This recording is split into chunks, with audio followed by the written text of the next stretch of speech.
श्रीराम समर्थ. जे हा परी कालोनी प्रपंच मुमुक्षु जनालाही अध्यात्म चर्चा करोनी गोलोक जे मेळवीती. नमस्कार त्या ब्रह्मचैतन्य मूर्ती सद्गुरुनाथ महाराज की जय. जय जय रघुवीर समर्थ.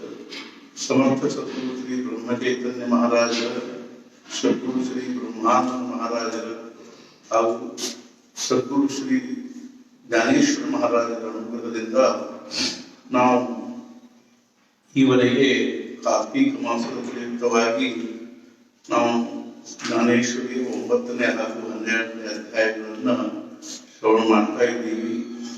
ವಾಸ್ತವಿಕವಾಗಿ ಕಾರ್ತೀಕ ಮಾಸದ ಒಂದು ನಿಯಮಗಳನ್ನು ಹೆಂಗೆ ಪಾಲಿಸ್ತಾರೆ ಅಂತಂದ್ರೆ,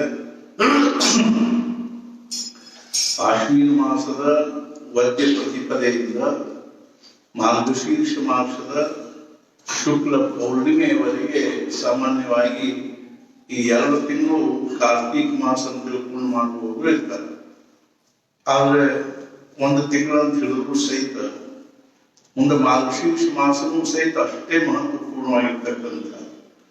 ಯಾಕೆಂದ್ರೆ ಮುಖ್ಯವಾಗಿ 2 ಕಾರಣಗಳಿಂದ. ಮೊದಲನೇದಾಗಿ ಮಾಸಾನ ಮಾರ್ಗಶೀರ್ಷು ಭಗವದ್ಗೀತೆಯಲ್ಲಿ ಭಗವಂತ ತನ್ನ ವಿಭೂತಿಗಳನ್ನು ಹೇಳುವಾಗ ತಾನು ಈ ಜಗತ್ತಿನಲ್ಲಿ ವಿಶೇಷವಾಗಿ ಯಾವ್ಯಾವ ಭಾವದಲ್ಲಿದ್ದೀನಿ ಅನ್ನೋದನ್ನು ಹೇಳ್ತಾರೆ. ಪಾಂಡವಾನ ಧನಂಜಯ, ಪಾಂಡವರಲ್ಲಿ ನಾನು ಧನಂಜಯ ಇದ್ದೀನಿ ಅಂತ ಹೇಳುವಾಗೆ ಅರ್ಥಾತ್ ಏನು ಅಂದ್ರೆ, ವಿದ್ಯೆಗಳಲ್ಲಿ ನಾನು ಅಧ್ಯಾತ್ಮ ವಿದ್ಯೆ ಇದ್ದೀನಿ ಅಂತ ಹೇಳುವಂತೆ ಮಾಸಾನ ಮಾರ್ಗಶೀರ್ಷು ಋತುನ ಕುಸುಮಾಕರ ಅಂತ ಹೇಳಿದ. ಮಾಸಗಳಲ್ಲಿ ಅಂದ್ರೆ ತಿಂಗಳುಗಳಲ್ಲಿ 12 ತಿಂಗಳಲ್ಲಿ ನಾನು ಮಾರ್ಗಶೀರ್ಷ ಮಾಸ ಇದ್ದೀನಿ ಅಂತ ಹೇಳಿದೆ. ಆದ್ದರಿಂದ ಇದು ಭಗವತ್ ಸ್ವರೂಪವಾಗಿರ್ತಕ್ಕಂತಹ ತಿಂಗಳು. ಆದ್ದರಿಂದ ನಾವು ಈ ಒಂದು ಅರ್ಥಾತ್ ಏನು ಅಂತಂದ್ರೆ ಕಾಕಡಾರ್ತಿಯ ಕಾರ್ಯಕ್ರಮವನ್ನಾಗಲಿ ಅಥವಾ ಒಂದು ಉಪಾಸನೆಯನ್ನಾಗಲಿ, ಅದೇ ರೀತಿಯಾಗಿ ಜ್ಞಾನೇಶ್ವರಿಯ ಸತ್ಸಂಗವನ್ನಾಗಲಿ ಭಗವತ್ ಸ್ವರೂಪವೇ ಆಗಿರ್ತಕ್ಕಂತಹ ಈ ತಿಂಗಳಲ್ಲಿಯೂ ನಾವು ನಡೆಸಿಕೊಂಡು ಹೋಗೋದು ಬಹಳ ಮಹತ್ವದ್ದಾಗಿದೆ, ಉಪಾಸನೆಯ ದೃಷ್ಟಿಯಿಂದ ಮತ್ತು ಚಿಂತನೆಯ ದೃಷ್ಟಿಯಿಂದ. ಆಮೇಲೆ ಇನ್ನೊಂದು ದೃಷ್ಟಿಯಿಂದ ಇದಕ್ಕೆ ಏನ್ ಮಹತ್ವ ಇದೆ ಅಂತಂದ್ರೆ, ಮಾರ್ಗಶೀರ್ಷ ಮಾಸಕ್ಕೆ ಅರ್ಥಾತ್ ಸದ್ಗುರುಗಳಾಗಿರ್ತಕ್ಕಂಥ ಶ್ರೀ ಬ್ರಹ್ಮಚೈತನ್ಯ ಮಹಾರಾಜರು ತಾವು ತಮ್ಮ ಭೌತಿಕವಾಗಿರ್ತಕ್ಕಂಥ ದೇಹವನ್ನು ತ್ಯಜಿಸಿ ಪರಮಾತ್ಮ ಸ್ವರೂಪದಲ್ಲಿ ಲೀನರಾಗಿರ್ತಕ್ಕಂಥ ಪರಬ್ರಹ್ಮ ಸ್ವರೂಪದಲ್ಲಿ ಲೀನವಾಗಿರ್ತಕ್ಕಂಥ ಒಂದು ತಿಂಗಳು ಆಗಿರೋದ್ರಿಂದ ನಮ್ಮೆಲ್ಲರಿಗೂ ಇದೊಂದು ಏನಿದೆ ಅಂದ್ರೆ ಅತ್ಯಂತ ಪರ್ವಕಾಲ ಅನ್ನುವಂಥ ಭಾವನೆಯಿಂದ, ಅರ್ಥಾತ್ ಅದರೊಳಗೂ ಕೃಷ್ಣ ಪಕ್ಷದ ಒಂದು ದಶಮಿ ದಿವಸ ಅವರು ದೇಹ ಬಿಟ್ಟಿರುವುದರಿಂದಾಗಿ ಮುಂದೆ ಇಡೀ ತಿಂಗಳು ಆ ಒಂದು ನಿಮಿತ್ತವಾಗಿ ನಾವು ಏನಾದರೂ ಒಂದು ಉಪಾಸನೆ ಇತ್ಯಾದಿಗಳನ್ನು ಮಾಡಬೇಕಾದ್ದು ಬಹಳ ಮಹತ್ವಪೂರ್ಣವಾಗಿರ್ತಕ್ಕಂಥದ್ದು ಅನ್ನೋ ದೃಷ್ಟಿಯಿಂದನೂ ಈ ತಿಂಗಳಿಗೆ ಏನಿದೆ ಅಂದ್ರೆ ಅತ್ಯಂತ ಮಹತ್ವ ಇದೆ. ಆದ್ದರಿಂದ ನಾವು ಈ ತಿಂಗಳು ಈ ಒಂದು ಕಾಕಡಾರ್ತಿಯನ್ನಾಗಲಿ ಅಥವಾ ಒಂದು ಸತ್ಸಂಗವನ್ನಾಗಲಿ ನಾವು ಉಪಾಸನೆಯ ಭಾವದಲ್ಲಿ ಮಾಡ್ತಾ ಇದ್ರೆ ನಿಜವಾಗಿಯೂ ನಮ್ಮದರಿಂದ ವಿಶೇಷವಾಗಿರ್ತಕ್ಕಂಥ ಒಂದು ಏನಾಗುತ್ತೆ ಅಂದ್ರೆ ಅನುಭವ. ಅರ್ಥಾತ್ ಅನುಭವ ಅನ್ನೋಕ್ಕಿಂತಲೂ ವಿಶೇಷವಾಗಿರ್ತಕ್ಕಂಥ ಅನುಗ್ರಹ ಆಗ್ತದೆ ಸದ್ಗುರುಗಳದ್ದು ಅನ್ನುವಂಥ ದೃಷ್ಟಿಯಿಂದ ನಾವು ಈ ಒಂದು ಸತ್ಸಂಗವನ್ನು ಮುಂದುವರಿಸ್ತಾ ಇದ್ದೀವಿ. ಇದರೊಳಗೆ ಜ್ಞಾನೇಶ್ವರ ಮಹಾರಾಜರು ಏನ್ ಹೇಳ್ತಾರೆ ಅನ್ನೋದನ್ನು ನಾವು ಶ್ರವಣ ಮಾಡ್ತಾ ಬಂದಿದ್ದೀವಿ. ಬಹಳ ಮಹತ್ವಪೂರ್ಣವಾಗಿರ್ತಕ್ಕಂಥ ವಿಚಾರಗಳನ್ನ ಅದ್ವೈತ ಭಾವದಲ್ಲಿರ್ತಕ್ಕಂಥ ವ್ಯಕ್ತಿ, ಮನುಷ್ಯ, ಸಾಧಕ ಅಥವಾ ಸತ್ಪುರುಷರು ಯಾವ ಭೂಮಿಕಾದಲ್ಲಿರ್ತಾರೆ, ಅಖಂಡವಾಗಿ ಆತ್ಮಭಾವದಲ್ಲಿರ್ತಕ್ಕಂಥ ಒಂದು ಸಲ ನಿಸರ್ಗದತ್ತ ಮಹಾರಾಜರಿಗೊಬ್ಬರು ಕೇಳಿದ್ರು, ನಾವು ಈ ಒಂದು ಖಡ್ಗ ತಗೊಂಡು ನಿಮ್ಮ ರುಂಡ ಕತ್ತರಿಸಿದ್ರೆ ನಿಮ್ಗೆ ಏನ್ ಅನಿಸ್ತದೆ? ಅವಾಗ ಅವರು ಹೇಳಿದ್ರು, 2 ಅರ್ಥಾತ್ ಏನು ಅಂದ್ರೆ ಸ್ಥಾನಗಳ ಮಧ್ಯದಲ್ಲಿರ್ತಕ್ಕಂಥ ಕಮ್ಯುನಿಕೇಶನ್ ಗ್ಯಾಪ್ ಆಗ್ತದೆ ಅಂತೆ. ತಲಿ ಮತ್ತು ಧಡ ಈ ಎರಡು ಸ್ಥಾನಗಳ ಮಧ್ಯದಲ್ಲಿರ್ತಕ್ಕಂಥದ್ದು ಏನು ಅಂತ ಕಮ್ಯುನಿಕೇಶನ್, ಅದನ್ನು ವೈರಿಂಗ್ ಅವ ನೋಡ್ರಿ, ಒಳಗೆಲ್ಲ ವೈರ್ ಹೋಗ್ಯಾವ, ತಲೆಯಾಗಿನ ಕೆಳಗೆ ದೇಹಕ್ಕೆ ಹೋಗ್ಯಾವ, ಅದೇ ಮುಖದೊಳಗಿನ ಎಲ್ಲ ಒಂದು ಇವೇನೋ ಒಂದು ಸ್ನಾಯುಗಳು, ಅದೇ ರೀತಿಯಾಗಿ ಒಂದು ಮಜ್ಜಾತಂತು, ಜ್ಞಾನತಂತು, ಇವೆಲ್ಲ ಏನು ಅಂದ್ರೆ ದೇಹಕ್ಕೆ ಮೆದುಳಿನಿಂದ ದೇಹಕ್ಕೆ ಹೋಗಿರ್ತಕ್ಕಂಥವು. ಅವ್ರು ಹೇಳಿದ್ರು ಏನಂದ್ರ ಈ ಎರಡುಗಳ ಮಧ್ಯದಲ್ಲಿರ್ತಕ್ಕಂಥ ಕಮ್ಯುನಿಕೇಶನ್ ಏನು, ಸಂಬಂಧ ಏನು, ಸಂಪರ್ಕ ಏನದನೋ ಅದೇನಾಗಿಬಿಡ್ತದೆ ಅಂದ್ರೆ ಕಟ್ ಆಗಿಬಿಡ್ತದೆ. ಅದ್ರ ಅರ್ಥ ಏನು ಅಂದ್ರೆ ದೇಹ ಅನ್ನುವಂಥದ್ದು ನಾಶ ಆದ್ರೂ ನನ್ನೊಳಗೆ ಯಾವುದೂ ವ್ಯತ್ಯಾಸ ಆಗುದಿಲ್ಲ, ಆತ್ಮಸ್ವರೂಪವಾಗಿರ್ತಕ್ಕಂಥ ನನ್ನೊಳಗ ಏನು ವ್ಯತ್ಯಾಸ ಆಗುದಿಲ್ಲ. ಜನಕರಾಜ ಯಾಜ್ಞವಲ್ಕ್ಯರ ಹತ್ರ ವೇದಾಂತವನ್ನ, ಆತ್ಮತತ್ವವನ್ನು ಶ್ರವಣ ಮಾಡ್ಲಿಕ್ಕೆ ಹೋಗ್ತಾ ಇದ್ದಾಗ ಎಲ್ಲ ಅವರ ಶಿಷ್ಯರು ಸಹಿತ ಶ್ರವಣ ಮಾಡ್ತಾ ಇರ್ಬೇಕು ಆಶ್ರಮದಲ್ಲಿ. ಎಲ್ಲಾರು ಬೆಳಿಗ್ಗೆ ಏನು ಬೆಳಿಗ್ಗೆ ಮಧ್ಯಾಹ್ನ ಅಥವಾ ಸಾಯಂಕಾಲ ಒಂದೆಲ್ಲರೂ ಬಂದು ಕೂತು ಜನಕರಾಜನ ಒಂದು ಸಮಯಕ್ಕನುಸಾರವಾಗಿ ಅದನ್ನ ಯಾಜ್ಞವಲ್ಕ್ಯರು ಅರ್ಥಾತ್ ಏನು ಅಂದ್ರೆ ವೇದಾಂತವನ್ನು ಹೇಳ್ತಾ ಇದ್ದ, ತತ್ವಜ್ಞಾನವನ್ನು ಕೊಟ್ಟು ಹೇಳ್ತಾ ಇದ್ದಾಗ ಅವ್ರು ಒಂದೊಂದ್ಸಲ ಏನಾಗಬೇಕು, ಜನಕರಾಜನಿಗೆ ತನ್ನ ಒಂದು ರಾಜ್ಯದ ಒಂದು ಗಡಿಬಿಡಿ ಒಳಗೆ, ಕೆಲಸದ ಒಂದು ಇದ್ರೊಳಗೆ ಅವನಿಗೆ ಬರೋಬ್ಬರಿ ಸರಿಯಾಗಿ ಸಮಯಕ್ಕೆ ಅನುಸಾರವಾಗಿ ಹೋಗ್ಲಿಕ್ಕೆ ಆಗ್ಲಿಕ್ಕಿಲ್ಲ. ಅವಾಗ ಎಲ್ಲಾ ಶಿಷ್ಯರು ಸರಿ ತಮ್ಮ ಸ್ನಾನ ಸಂಧ್ಯಾಗಳನ್ನು ಮುಗಿಸಿಕೊಂಡು ಬೆಳಿಗ್ಗೆ 9 ಗಂಟೆಗೆ ಎಲ್ಲಾರು ಶಿಸ್ತೇ ಬಂದು ಕೂಡ್ಬೇಕು. ಆದ್ರೆ ಜನಕರಾಜ ಇನ್ನು ಬಂದಿಲ್ಲ ಅಂತ ತಿಳ್ಕೊಂಡು ಯಾಜ್ಞವಲ್ಕ್ಯರು ಸ್ವಲ್ಪ ತಡಿಬೇಕು,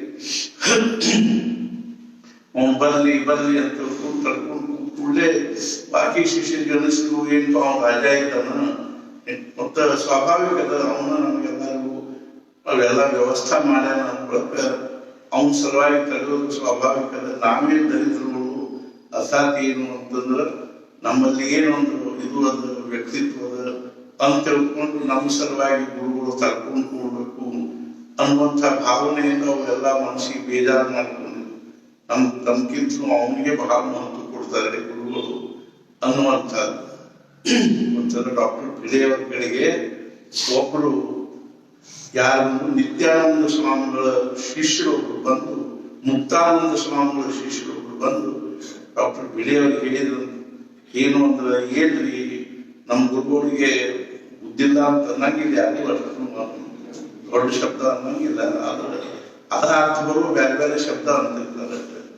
ನಮ್ಮ ಗುರುಗಳು ಇಷ್ಟು ತಿಳಿಬಾರ್ದೇನ್ರಿ ನನ್ನ ನೋಡ್ತಾರೆ. ನಮ್ಮ ಗುರುಗಳು ಇತ್ತಿತ್ತಲಾಗ ಸ್ವಲ್ಪ ನಮೂನೆ ಆಗ್ಯಾರಿ, ಅವ್ರಿಗೆ ಏನು ಒಂದು ಚಂದ ಮಾತಾಡ್ತಾರೆ, ಸೈ ಮಾತಾಡ್ತಾರೆ, ಹಿಂಗ ನಮೂನಿ ಮಾತಾಡ್ತಾರೆ. ಏನು ನಾವು ಸುಮ್ಮನೆ ಗುರುಗಳು ನೋಡ್ರಿ ಏನು ಅಸಾಧ್ಯ ಏನು ಅಂದ್ರೆ ಗುರುಗಳು ಹಿಂಗ್ಯಾಕ್ ಮಾಡಿದ್ರಿ, ಏನ್ ಮಾಡಿದ್ರು ಅಲ್ಲಿ ನಾನು ಎಷ್ಟು ವರ್ಷದಿಂದ ಅವ್ರು ಸೇವಾ ಮಾಡ್ಕೊಂಡಿದ್ದೀನಿ, ಎಷ್ಟು ವರ್ಷದಿಂದ ನಾನು ಅವ್ರೆಲ್ಲ ಸಂಪೂರ್ಣ ಇಷ್ಟೊಂದು ಮಾಡ್ತೀನಿ. ಅದು ಮೊನ್ನೆ ಒಂದು ಹುಡುಗಿ ಬಂದ ವಿದೇಶದಿಂದ, ಬಂದು ಒಂದು 4 ವರ್ಷ ಇದ್ದಾಗಿದೆ, ನಾ 10 ವರ್ಷದಿಂದ ಸೇವಾ ಮಾಡ್ತೀನಿ, ಉತ್ತರಾಧಿಕಾರಿ ನನ್ನ ಮಾಡ್ಬೇಕಿದ್ರಿ. ಅದೆಲ್ಲ ಬಿಟ್ಕೊಟ್ಟು ನಮ್ಮ ಗುರುಗಳಿಗೆ ಅವ್ರಿಗೆ ಏನ್ ತಲೆಯಾಗಿ ಬಂತು ಯಾರು ಆ ಹುಡುಗಿನ ಉತ್ತರಾಧಿಕಾರಿ. ಡಾಕ್ಟರ್ ಭಿಡೆಯವರು ಅವ್ರು ನಿಮ್ಗೆ ಏನಾಗ್ತಾರೆ ಅಂತ ನಮ್ಮ ಗುರುಗಳ್ರಿ ಅವರು. ಮತ್ತೆ ಗುರುಗಳು ತಪ್ಪು ಮಾಡ್ತಾರ ಅಂತ ನಿಮ್ಗೆ ಅನ್ಸಿದ್ ನೀವಂತ ಶಿಷ್ಯ ಅಲ್ಲ. ಆಮೇಲೆ ಗುರುಗಳು ತಪ್ಪು ಮಾಡ್ತಾರ ಅಂತ ಅನ್ಸಿದ ಬಳಕೆ ನೀವು ಆಮೇಲೆ ಗುರು ಅನ್ಲಿಕ್ಕೆ, ಅವ್ರು ಗುರು ಆಗ್ಲಿಕ್ಕೆ ಯೋಗ್ಯ ಇರ್ಲಿಕ್ಕಿಲ್ಲ, ನಿಮ್ ಶಿಷ್ಯ ಆಗ್ಲಿಕ್ಕೆ ಯೋಗ್ಯ ಇರ್ಲಿಕ್ಕಿಲ್ಲ. ಆದ್ರಿಂದ ಗುರುಗಳು ಮಾಡಿದ್ದೆಲ್ಲಾನು ಅದು ವ್ಯಾವಹಾರಿಕವಾಗಿ ಏನಾದ್ರೆ ಹೆಂಗರೇ ದೋಷಪೂರ್ಣ ಇರ್ಕೋವಂತ ವ್ಯಾವಹಾರಿಕವಾಗಿ ಅದ್ರೊಳಗೆ ಎಷ್ಟೇ ತಪ್ಪು ತಿಳಿ ಇದ್ರು ಸಹಿತ ಗುರುಗಳು ಮಾಡಿದ್ದು ಅನ್ನೋದ್ರೊಳಗಿಂದ ಏನಿರ್ಬೇಕು ಅಂದ್ರೆ ಅದು ಬರಿನ ಇರ್ಲಿಕ್ಬೇಕು ಅಂತ ಅನ್ಸೋದನ್ನೇ ಶಿಷ್ಯನ ಲಕ್ಷಣ. ಅರ್ಥಾತ್ ಏನಂದ್ರೆ ಆದ್ರಿಂದ ಅವೆಲ್ಲ ವಿದ್ಯಾರ್ಥಿಗಳು ಏನ್ ಮಾಡ್ಲಿಕ್ಕೆ ಅಂದ್ರೆ ಜನಕರಾಜ ಇಷ್ಟ್ಯಾಕೆ ಮಹತ್ವ ಕೊಡ್ಬೇಕು, ಅವನು ನಮ್ಮ ಜೊತೆಗೆ ವೇದಾಂತ ಓದಿ ಬರ್ತಾನಂತ ಎಲ್ಲಾರು ಸಮಾನದೇನು ಹಂಗ ಹಿಂಗ. ಜನಕರಾಜ ನಿಷ್ಠ ಏನಿತ್ತು ಅನ್ನೋ ಅವ್ರಿಗೆ ಪಾಪ ಕಲ್ಪನಾ ಇಲ್ಲ. ಯಾಜ್ಞವಲ್ಕ್ಯರಿಗೆ ಅನಿಸ್ತೇನು ಅಂದ್ರೆ ಜನಕರಾಜ ನಿಷ್ಠಾರ ಎಂಥದ್ದು ತೋರಿಸ್ಬೇಕು. ಯಾವ ರೀತಿ ಛತ್ರಪತಿ ಶಿವಾಜಿ ಬಗ್ಗೆ ಅನೇಕ ಸಮರ್ಥನ ಶಿಷ್ಯರು ಒಂದಿನ ಮಾಡಿಕೊಂಡಾಗ ಶಿವಾಜಿ ನಿಷ್ಠ ಎಂಥದ್ದು ಅನ್ನೋದನ್ನು ತೋರಿಸುವ ಸಲುವಾಗಿ ಹುಲಿ ಹಾಲು ತರಲಿಕ್ಕೆ ಕಳಿಸಿದ್ರು ಸಮರ್ಥರು. ಅವನು ತನ್ನ ಪ್ರಾಣದ ಒಂದು ಇದನ್ನು ತೊರೆದು ಹುಲಿ ಹಾಲು ತಂದು ಕೊಟ್ಟಾಗ ಶಿಷ್ಯರೆಲ್ಲ ನಮೂನಿತ್ವಾಗಿ ಅಸಾತಿ ಖರೆ ಅದಪ್ಪ ಅವನ ನಿಷ್ಠಾ ಭಾಳ ಅದ, ಅದಕ್ಕೆ ಅವನ ಮೇಲೆ ಪ್ರೀತಿ ಮಾಡ್ತಾರೆ ಅಂತ ತಿಳ್ಕೊಂಡು ಅಸಾತಿ ಏನು ಅಂತಂದ್ರೆ ಸ್ವಾಭಾವಿಕವಾದ ಮನುಷ್ಯ ಗುಣ ಇದು. ಹೆಂಗೋ ಹಂಗೇನಂದ್ರೆ ಅರ್ಥಾತ್ ಏನು ಜನಕರಾಜ ಬಗ್ಗೆ ಹಿಂಗೆಲ್ಲ ಇವರು ಮನುಷ್ಯನ ಬಂದ ಕೂಡಲೇ ಯಾಜ್ಞವಲ್ಕ್ಯ ನೆನೆಸಿ ಏನು ಅಂದ್ರೆ ಇದ್ರದ್ದು ಏನದ ತೋರಿಸ್ಬೇಕು ಅಂತ ಅನಿಸಿ ಯಾಜ್ಞವಲ್ಕ್ಯರು ಒಂದ್ 2-3 ಪ್ರಸಂಗವ ಒಂದು ಹೇಳ್ತೀನಿ. ಏನು ಅಂತಂದ್ರೆ ಮೊದಲೊಂದು ಸಣ್ಣ ಪ್ರಸಂಗ ಹೇಳ್ತೀನಿ. ಏನು ಅಂದ್ರೆ ಒಂದ್ ದಿವಸ ಏನ್ ಮಾಡಿದ್ರು ಅಂದ್ರೆ ಒಂದು ಕತ್ತಿಗೆ ಒಂದು ಸಣ್ಣ ಕುದುರೆ ಎಲ್ಲಿ ಒಂದು ಕತ್ತಿ ಕಟ್ಟಿ ಖಡ್ಗವನ್ನು ಕಟ್ಟಿ ತೂಗು ಬಿಟ್ಟು ಜನಕರಾಜನ ತಲೆ ಮೇಲೆ ಅದನ್ನು ಬರೋಬ್ಬರಿ ಅದೇನು ಅಂದ್ರೆ ಕತ್ತರಿಸಿ ಬಿದ್ರ ಅದೇನಾಗ್ಬೋದು ಅವ್ನ ತಲೆ ಒಳಗೆ ನೋಡ್ಬೇಕು ಅಂತ ಒಂದು ವ್ಯವಸ್ಥೆ ಮಾಡಿ ಅವರು ಏನ್ ಮಾಡ್ಲಿಕ್ಕತ್ತು ಅಂದ್ರೆ ತಮ್ಮ ಪಾಠ ಪ್ರವಚನ ಅಥವಾ ನಿರೂಪಣೆ ಹೇಳಿಕತ್ ಕೂಡಲೇ ಆ ಬಾಕಿ ಎಲ್ಲಾ ಹುಡುಗ ಎಲ್ಲರಿಗೂ ಆ ಖಡ್ಗದ ಕಡೆಗೆ ಲಕ್ಷ್ಯ ಇತ್ತು ಹೊರತು ಜನಕರಾಜನಿಗೆ ಆ ಖಡ್ಗದ ಕಡೆ ಲಕ್ಷ್ಯ ಇಲ್ಲ. ಅವನು ಅಷ್ಟೊಂದು ತನ್ಮಯತೆಯಿಂದ ಕೇಳಿ ಮ್ಯಾಲಿಂದ ಬಿದ್ರ ಸತ್ತ ಹೋಗ್ತಿದ್ದ. ಆದ್ರೂ ಸಹಿತ ಅವನು ಏಕಾಗ್ರತೆಯಿಂದ ಕೇಳಿಕತ್ತಿದ್ದ. ಉಳಿದ ಎಲ್ಲಾದ್ರೂ ಗಾಬರಿಯಾಗಿ ಎಲ್ಲಿ ಹರ್ಕೊಂಡ್ಬಿಡ್ತದೋ ಅಂತ ತಿಳ್ಕೊಂಡು ಅವ್ರಿಗೆ ಲಕ್ಷ್ಯದಿದ್ದೆ. ಅಸಾಧ್ಯ ಹೆಂಗೋ ಹಂಗ ಬಂದು ಅವ್ರು ಏನ್ ಮಾಡಿದ್ರು ಅಂದ್ರ ಎಲ್ಲ ಅವರ ಪಾಠ ನಡೆದಾಗ ವೇದಾಂತದ ಒಂದು ಅಗದಿ ಗಾಢವಾದ ವಿಷಯದ ಚಿಂತನೆ ನಡೆದಾಗನೇ ತಮ್ಮ ಯೋಗ ಶಕ್ತಿಯಿಂದ ಮಿಥಿಲಾನಗರ ಪುರಿ ಹೆಚ್ಚಿಬಿಟ್ರು. ಮಿಥಿಲಾನಗರ ಪುರಿ ಹಚ್ಚಿದ್ಕೊಳ್ಳಿ ಸೇವಕರು ಬಂದು ಹೇಳಿದ್ರು ಮಿಥಿಲಾನಗರ ಉರಿಲಿಕ್ಕೆ ಹತ್ತಿದೆ. ಆವಾಗ ಜನಕದ ಹೇಳಿದ ಪ್ರದಗ್ಧಾಯಾಮ್ ಮಿಥಿಲಾಯಾಮ್ ಕಿಮ್ಮೆ ದಗ್ಧಂ, ಮಿಥಿಲಾನಗರ ಉರಿದು ಹೋದ್ರೆ ನನ್ನ ಆತ್ಮಸ್ವರೂಪಕ್ಕೆ ಏನ್ ವ್ಯತ್ಯಾಸ ಆಗ್ತದೆ. ಆಮೇಲೆ ಅದು ಉರಿ ಹಚ್ಕೋದ್ ಅವನ ಅರಮನೆಗೆ ಹತ್ತಿ ಮತ್ತೆ ಬಂದು ಹೇಳಿದ್ರು ಅರಮನೆನ ಸುಳ್ಳಿಕ್ಕೆ ಹತ್ತೆ ಗೇಹೇ ದಗ್ಧೆ ಕಿಮ್ಮೆ ದಗ್ಧಂ, ಮನೆ ಸುಟ್ಟು ಹೋದ್ರೆ ನನ್ನ ಆತ್ಮಸ್ವರೂಪಕ್ಕೆ ಏನಾಗ್ತದೆ. ಅರ್ಥಾತ್ ಆಮೇಲೆ ಅದು ಅಗ್ನಿ ಏನದನ್ನು ಯೋಗ ಶಕ್ತಿ ನಾವು ದೇಹಕ್ಕನ ಹಚ್ಚಿಬಿಟ್ರು. ಅಲ್ಲಿ ತನಕ ಅಡ್ಡಿ ಇಲ್ರಿ, ಅರ್ಥಾತ್ ಮನೆಯಲ್ಲಿ ಸುಡುವಂತೂ ಊರಲ್ಲಿ ಸುಡುವಂತೂ ಅಡ್ಡಿ ಇಲ್ಲ. ಕಡೆ ದೇಹಕ್ಕನ ಹತ್ತಿದ ಕೂಡ ದೇಹ ಎಲ್ಲ ಅರ್ಥಾತ್ ದಗ್ದಾಗ ಉಳಿಲಿಕ್ಕೆ ಹತ್ತಾಗ ಅವ ಹೇಳಿದ ದೇಹೇ ದಗ್ಧೆ ಕಿಮ್ಮೆ ದಗ್ಧಂ, ದೇಹ ಸುಟ್ಟು ಹೋದ್ರೆ ನನ್ನ ಆತ್ಮಸ್ವರೂಪಕ್ಕೆ ಏನಾಗ್ತದೆ ಅಂದ ಕೂಡ ಎಲ್ಲ ಉರಿ ಆಗ್ಬಿಡ್ತಂತ. ಆವಾಗ ಶಿಷ್ಯರ ಕಡೆ ನೋಡಿದಂತೆ ಯಾಜ್ಞವಲ್ಕ್ಯರು ಶಿಷ್ಯರು ಥರ ನಡೆಯುತ್ತಿದ್ರು. ಪಾಪ ಸಾಷ್ಟಾಂಗ ನಮಸ್ಕಾರ ಹಾಕಿ ನಮ್ದು ತಪ್ಪಾತ್ರೆ, ನಾವು ಜನಕರಾಜನ ಬಗ್ಗೆ ತಪ್ಪು ಕಲ್ಪನಾ ಮಾಡ್ಕೊಂಡಿದ್ದೀವಿ, ಇಂಥ ನಿಷ್ಠ ಆತ್ಮನಿಷ್ಠ ಅದ ಅನ್ನೋದು ನಮಗ್ ಕಲ್ಪನಾ ಇದ್ದಿದ್ದಿಲ್ಲ. ಹೆಂಗು ಹಂಗ ನಿಸರ್ಗದತ್ತ ಮಹಾರಾಜರು ಏನಂದ್ರು ಅಂದ್ರ ಶಿರಚ್ಛೇದ ಮಾಡಿದ್ರೆ ಆ ದೇಹ ಯಾರು ತುಂಡಾಗಬಹುದು, ಅದ್ರದ್ದು ಕಮ್ಯುನಿಕೇಶನ್ ಗ್ಯಾಪ್ ಆಗಬಹುದು ಅಥವಾ ಪ್ರಾಣ ಹೋಗಬಹುದು. ಆದ್ರೆ ಆತ್ಮಸ್ವರೂಪಕ್ಕೆ ಯಾವ ಆತ್ಮವನ್ನ ನಾನು ಸ್ವತಃ ಯಾವ ಆತ್ಮಸ್ವರೂಪ ಇದ್ದೀನೋ ನನಗೇನಾಗುತ್ತೆ. ದೇಹ ಏನು ಅಂತಂದ್ರ ದೇಹ ಮತ್ತೆ ಆತ್ಮ ಇಲ್ಲಿ ಸಾಯ್ಲಿಕ್ಕೆ ಶಕ್ಯ, ದೇಹ ಸಾಧುವುದು ಆತ್ಮ ಸಾಯ್ಲಿಕ್ಕೆ ಶಕ್ಯ ಇಲ್ಲ ಅನ್ನುವಂಥ ಒಂದು ಆತ್ಮವಿಷೇಕವಾಗಿರ್ತಕ್ಕಂಥ ಭಾವವನ್ನ ಅರ್ಥಾತ್ ಏನು ಅಂದ್ರೆ ಈ ಅಧ್ಯಾಯದಲ್ಲಿ ಹೇಳ್ತಾ ಇರೋದ್ರಿಂದಾಗಿ ಅವ್ರು ಹೇಳ್ತಾರೆ ಏನು ಅಂತಂದ್ರೆ ಈ ರೀತಿಯಾಗಿ ಅರ್ಥಾತ್ ತಮ್ಮ ಒಂದು ದಿವ್ಯವಾಗಿರ್ತಕ್ಕಂಥ ಭಾವದಲ್ಲಿ ಅವ್ರು ಏನ್ ಮಾಡಿರ್ತಾರೆ ಅಂದ್ರೆ ಅಷ್ಟೊಂದು ಗಹನವಾಗಿರ್ತಕ್ಕಂಥ ವಿಚಾರಗಳನ್ನ ಅತಿ ಸರಳ ಭಾಷಾದಲ್ಲಿ ಮತ್ತು ಸಾಮಾನ್ಯ ಸರಳ ಮತ್ತು ನಮ್ಮ ದಿನನಿತ್ಯದ ಒಂದು ಉದಾಹರಣೆಗಳಿಂದ ಅವ್ರು ಹೇಳ್ತಾ ಇರೋದನ್ನು ನೋಡಿದ್ರೆ ಆ ಮಹಾತ್ಮ ಎಂಥ ದಿವ್ಯನಾಗಿರ್ಬೋದು ಅಥವಾ ಎಂಥ ಭೂಮಿ ಮೇಲೆ ಅವರು ಅಡ್ಡಾಡಿದ್ರೆ ಹೆಂಗ ಇದ್ದಿರಬಹುದು, ಅವ್ರದ್ದು ಅವಸ್ಥಾ ಏನು, ಅವ್ರ ಭೂಮಿಕಾ ಏನು, ಅವರು ಆ ಅವಸ್ಥಾದಿಂದ ಕೆಳಗೆ ಬರ್ತಿದ್ದಿಲ್ಲ. ಅರ್ಥಾತ್ ಏನು ಅಂದ್ರೆ ಯಾವಾಗಲೂ ಆ ಭೂಮಿಕಾದಲ್ಲಿರ್ತಕ್ಕಂಥ ಮಹಾತ್ಮನಿಗೆ ನಾವು ಇಂದಿನ ವಿಚಾರಗಳನ್ನು ಶ್ರವಣ ಮಾಡುವ ಪ್ರಾರಂಭದಲ್ಲೇ ಅವನಿಗೆ ಅತ್ಯಂತ ಒಂದು ಭಕ್ತಿ ಭಾವದಿಂದ ನಮಸ್ಕಾರ ಮಾಡಿ ಆಮೇಲೆ ನಾವು ಇವತ್ತಿನ ವಿಚಾರಗಳನ್ನು ಶ್ರವಣ ಮಾಡೋಣ. ಅಲಂಕಾಪುರಿ ಪುಣ್ಯ ಭೂಮಿ ಪವಿತ್ರ ತಿಥೇ ನಾಗತೋ ಜ್ಞಾನ ರಾಜ ಸುಪಾತ್ರ ತಯಾ ಕವಿತಾ ಮಹಾಪುಣ್ಯ ರಾಶಿ. ನಮಸ್ಕಾರ ಮಾತಾ ಸದ್ಗುರು ಶ್ರೀ ಜ್ಞಾನೇಶ್ವರಾಶಿ ಸದ್ಗುರುನಾಥ ಮಹಾರಾಜ್ ಕಿ ಜೈ. ಜೈ ಜೈ ರಘುವೀರ ಸಮರ್ಥ. ಇಲ್ಲೇನಂತಾರಂದ್ರೆ ಆಗ ಭೂತ ವಿಷಯ ಇಂದ್ರಿಯಗಳನ್ನು ಬೇರೆ ಅನ್ನುವುದಿಲ್ಲ, ಇವನು ಒಂದೇ ಎಂದು ತಿಳಿಯುವನು ಆತ್ಮಬುದ್ಧಿಯಿಂದ. ದೇಹ ಬುದ್ಧಿಯಿಂದ ಇವೆಲ್ಲ ಬೇರೆ ಬೇರೆ ಆಗ್ತಾವೆ. ಭೂತ ಅಂದ್ರೆ ಈ ಪಂಚಮಹಾಭೂತಗಳು, ವಿಷಯಗಳು ಅರ್ಥಾತ್ ಏನು ಅಂದ್ರೆ ಶಬ್ದ, ಸ್ಪರ್ಶ, ರೂಪ, ರಸ, ಗಂಧ ಅನ್ನುವಂತ ವಿಷಯಗಳು, ಇಂದ್ರಿಯಗಳು ಮತ್ತು ಇಂದ್ರಿಯಗಳು.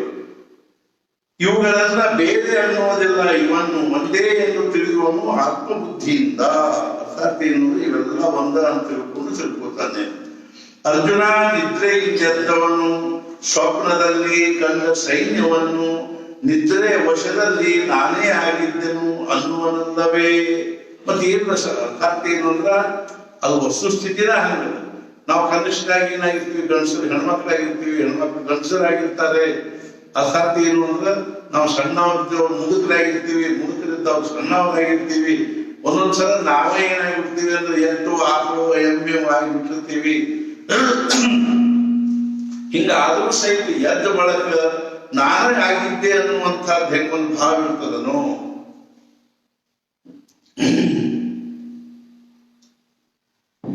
ಕನಸಿನೊಳಗೆ ಏನದನೋ ಅದೆಲ್ಲ ನನ್ನ ಹೊರತಾಗಿ ಏನು ಇರ್ಲಿಕ್ಕೆ ಶಕ್ತಿಲ್ಲ ಒಳಗೆ. ಅರ್ಥಾತ್ ನನ್ನ ಮನಸ್ಸಿನೊಳಗನೆ ಆ ಭಾವ ಎಲ್ಲ ಬರ್ಲಿಕ್ಕೆ ಶಕ್ತಿದೆ. ಆದ್ರಿಂದ ಅರ್ಜುನ ನಿದ್ರೆಯಿಂದ ಎದ್ದವನು ಸ್ವಪ್ನದಲ್ಲಿ ಕಂಡ ಸೈನ್ಯವನ್ನು, ಅರ್ಥಾತ್ ಏನು ಅಂದ್ರೆ ನಿದ್ರೆಯಿಂದ ಎಚ್ಚರ ಆದ ಕೂಡಲೇ ಕನಿಷ್ಠದಲ್ಲಿ ಕಂಡಿರ್ತಕ್ಕಂಥ ಈ ಸೈನ್ಯದನು ನಿದ್ರೆಯ ವಶದಲ್ಲಿ ನಾನೇ ಆಗಿದ್ದೆನು ಅನ್ನುವನಲ್ಲವೇ. ಆ ನಿದ್ರಾದಲ್ಲಿದ್ದಾಗ ನಾನೇ ಆಗಿದ್ದೆ ಅಂತ ತಿಳ್ಕೊಂಡು ಅನ್ನೋದಿಲ್ಲ ಅನ್ನೋ ಬಗ್ಗೆ ಭಾಗವತ ಮಾತು ಬರೆದ ನೋಡೋಣ. ನನಗೆ ಅಜ್ಞಾನವಿರುವಾಗ ನಾನು ನಿದ್ರೆಯಲ್ಲಿದ್ದೆನು. ಅಜ್ಞಾನಾವಸ್ಥೆಯಲ್ಲಿರ್ತಕ್ಕಂಥ ನಾನು ನಿದ್ರೆಯಲ್ಲಿದ್ದಾಗ ನನಗೆ ಸ್ವಪ್ನ ಬಿದ್ದಿತು. ಆ ಸ್ವಪ್ನದಲ್ಲಿ ಪ್ರಪಂಚ ತೋಡಿತು. ಆ ಸ್ವಪ್ನದಲ್ಲಿ ಏನಾಯ್ತು ಅಂದ್ರೆ ಪ್ರಪಂಚ ಕಾಣಿಸ್ತು, ಅರ್ಥಾತ್ ಸೈನ್ಯ ಇತ್ಯಾದಿಗಳೆಲ್ಲ.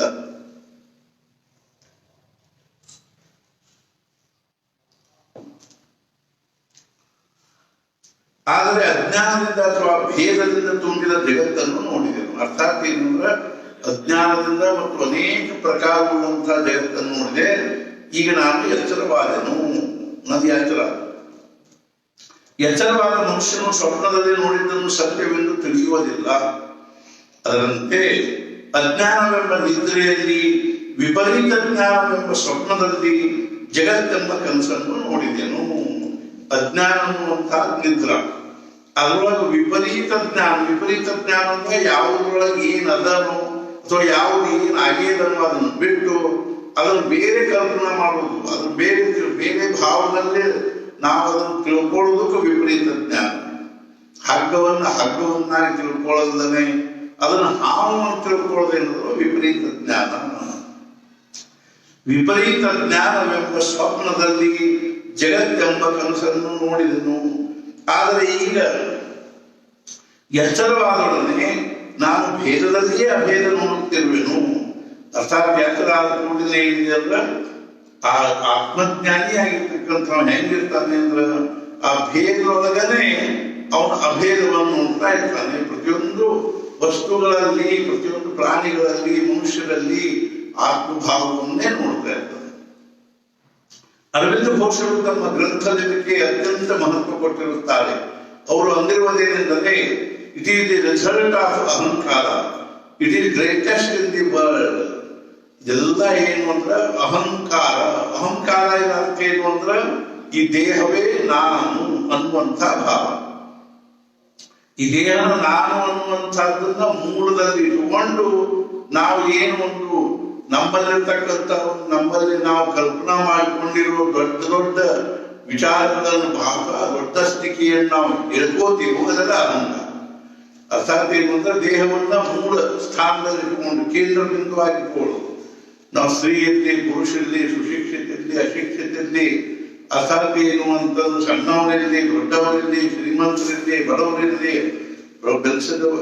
ಪ್ರವಚನದಲ್ಲಿ ಹೇಳ್ಯಾರ ಅಹಂಕಾರ ಅನ್ನೋದು ಇಷ್ಟೊಂದು ವ್ಯಾಪಕವಾಗಿದಲ್ಲ.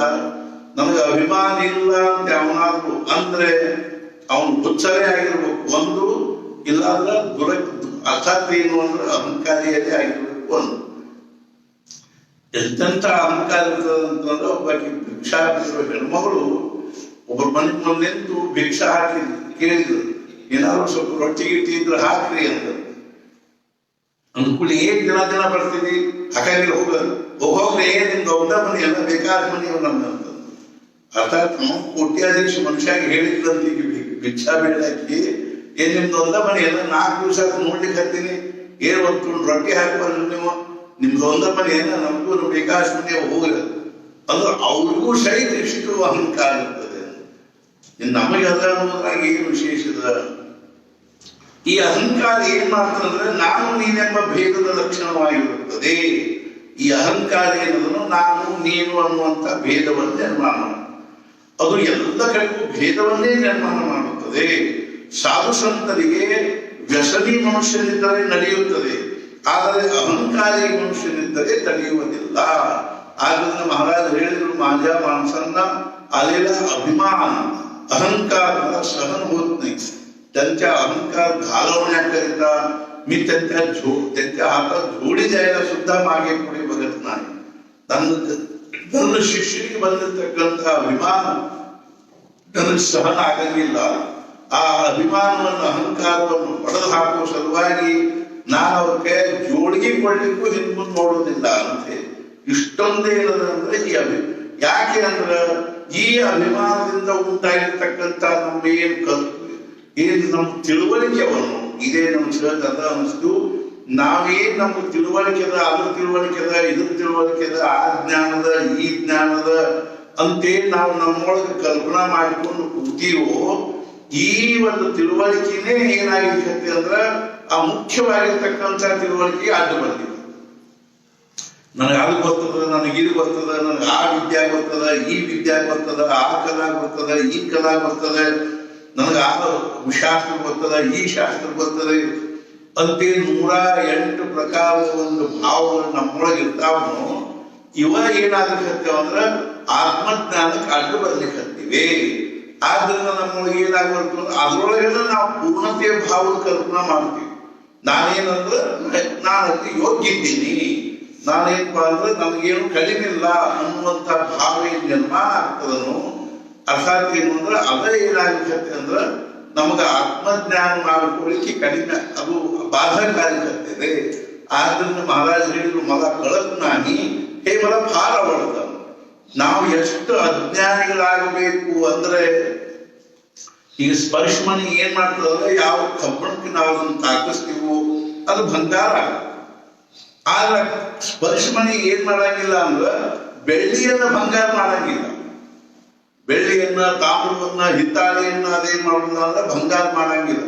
ಕಬ್ಬಣವನ್ನ ಬಂಗಾರ ಮಾಡ್ತಾರೆ. ಹೆಂಗೋ ಸದ್ಗುರುಗಳ ಅನುಗ್ರಹ ಯಾರು ಮಾಡ್ತಾರೆ ಅಂದ್ರೆ ನಾನು ಬೆಳ್ಳಿ ಅಂತ ತಿಳ್ಕೊಂಡವನಿಗೂ ಮಾಡುದಿಲ್ಲ, ಅರ್ಥಾತ್ ನಾನು ಹಿತ್ತಾಳೆ ಅಂತ ತಿಳ್ಕೊಂಡವನಿಗೂ ಮಾಡುದಿಲ್ಲ, ನಾನು ತಾಮ್ರ ಅಂತ ತಿಳ್ಕೊಂಡವನಿಗೂ ಮಾಡುದಿಲ್ಲ. ಯಾರು ನಾನು ಕಬ್ಬಣ ಅಂತ ತಿಳ್ಕೊಂಡಾನು ಅವನಿಗೆ ಅವ್ರು ಅನುಗ್ರಹ ಮಾಡ್ತಾರೆ. ಅಂದ್ರೆ ಯಾವನು ತನ್ನನ್ನು ತಾನು ಶೂನ್ಯ ಇದ್ದೀನಿ, ನನ್ನೊಳಗೆ ಏನೇನು ಇಲ್ಲಪ್ಪ ಅಂತ. ಆದ್ರಿಂದ ಮಹಾರಾಜ ಹೇಳ್ತಿದ್ರು, ಕೃಷ್ಣಶಾಸ್ತ್ರಿ ಉಪ್ಪಿನ ಬೆಟ್ಟಿಗೆಯಲ್ಲಿ ಅವರಿಗೆ ಎಂಥ ಲಕ್ಷಣ ಅರ್ಥಾತ್ ಏನು ಅಂತಂದ್ರೆ ವಿದ್ವಾಂಸರಾಗಿದ್ರು. ಅಂಥವ್ರು ಹೆಂಗಿರ್ತಿದ್ರು ಅಂದ್ರೆ ಅಕ್ಷರಶಃ ಏನೇನು ಯಾವುದೂ ಏನು ಬಂದ್ರೇನು ಅಂದ್ರ ಇಲ್ಲ ಜ್ಞಾನ ಇಲ್ಲದೆ ಇರ್ತಕ್ಕಂಥ ಒಬ್ಬ ಸಾಮಾನ್ಯ ಬ್ರಾಹ್ಮಣ ಅನ್ನುವ ಹಂಗಿರ್ತಿದ್ರು. ಮೊಣಕಾಲ ತನಕ ಒಂದು ದೋಖರ ಉಟ್ಕೊಂಡಿರ್ತಿದ್ರು, ಮ್ಯಾಲ ಒಂದು ಉಪ್ಪನ್ನು ಹೊತ್ಕೊಂಡಿರ್ತಿದ್ರು. ಅಗದಿ ದೀನತೆ ಸಾಮಾನ್ಯವಾದ ಭಾವ, ಅಗದಿ ಸಾಧಾರಣ ಮನುಷ್ಯ ಇರದೇ ಇರ್ತಿದ್ರು. ಆದ್ರೆ ಮಹಾನ್ ವಿದ್ವಾಂಸರಿದ್ರು. ಆದ್ರೆ ನಮ್ಮೊಳಗೆ ಏನೇನು ಇರಂಗಿಲ್ಲ. ಎತ್ತರೆ ತೋರಿಸ್ತಿರ್ತೀವಿ ಅಂದ್ರೆ ತಡವಿಸೋಗಿರಂಗಿಲ್ಲ. ನಮ್ಮ ಯಾವನಾದ್ರೆ ತಡವಿಲ್ಲ ಅಂದ್ರೆ ತಿರುವೇ ಬಿಡ್ತೀವಿ ಅವನು. ಆದ್ರಿಂದ ಏನು ಅಂತಂದ್ರೆ ಈ ಅಹಂಕಾರದ ನಮ್ಗೆ ಏನಾಗ್ತದೆ ಅಂದ್ರೆ ಅಡ್ಡ ಬರ್ಲಿಕ್ಕೆ ಅಹಂಕಾರ ಅಂದ್ರೆ ಏನು? ದೇಹಾಭಿಮಾನ. ಈ ದೇಹದ ನಾನು ಅನ್ನುವಂಥ ಭಾವದಿಂದ ಆ ದೇಹದಲ್ಲಿ ಆಗಲಿ ಅಥವಾ ದೇಹದಲ್ಲಿರ್ತಕ್ಕಂಥ ಮನಸ್ಸಿನಲ್ಲಿ ಆಗಲಿ ಅಥವಾ ಬುದ್ಧಿ ಒಳಗಾಗಲಿ ಇರ್ತಕ್ಕಂಥ ವಿಶೇಷ ಏನಾದ್ರೂ ಒಂದು ಚೂರ್ಚಾರ ಗುಣಗಳನ್ನ ನಾವು ಅದನ್ನ ಬಹಳ ದೊಡ್ಡದು ಅಂತ ತಿಳ್ಕೊಂಡು ನಾವು ಅದನ್ನ ಸಮಾಜದ ಮುಂದೆ ನಿಡ್ಲಿಕ್ಕೆ ಪ್ರಯತ್ನ ಮಾಡ್ತೀವಿ. ಇದಕ್ಕೆ ಅಹಂಕಾರ ಅಂತ. ಅದ ದೇಹ ಬುದ್ಧಿ. ಆದ್ರಿಂದ ಈ ದೇಹ ಬುದ್ಧಿ ಅನ್ನೋದೇ ವಿಪರೀತ ಜ್ಞಾನ. ಈ ವಿಪರೀತ ಜ್ಞಾನ ಹೋಗುವ ತನಕನೂ ಇದು ಆಗುವುದಿಲ್ಲ. ಈಗ ಇರುವುದಿಲ್ಲ ಅದೆಲ್ಲ ಸೈನ್ಯವು ನಾನೊಬ್ಬನೇ, ಅದೆಲ್ಲವೂ ಹೀಗೆ ಅನಿಸುವುದೆಲ್ಲ ವಿಶ್ವವು ಏಕತ್ವದಿಂದ ಸ್ವಪ್ನದಿಂದ ಎದ್ದು ಕೂಡಲೇ ಹಂಗೇನದ ಸೈನ್ಯ ಇಲ್ಲ ಅಂತ ಅನಿಸ್ತದನು. ಹಂಗ ಆತ್ಮಜ್ಞಾನ ಆದ ಕೂಡಲೇ ಭೇದ ಅನ್ನುವಂಥದ್ದು ಹೋಗ್ಬಿಡು.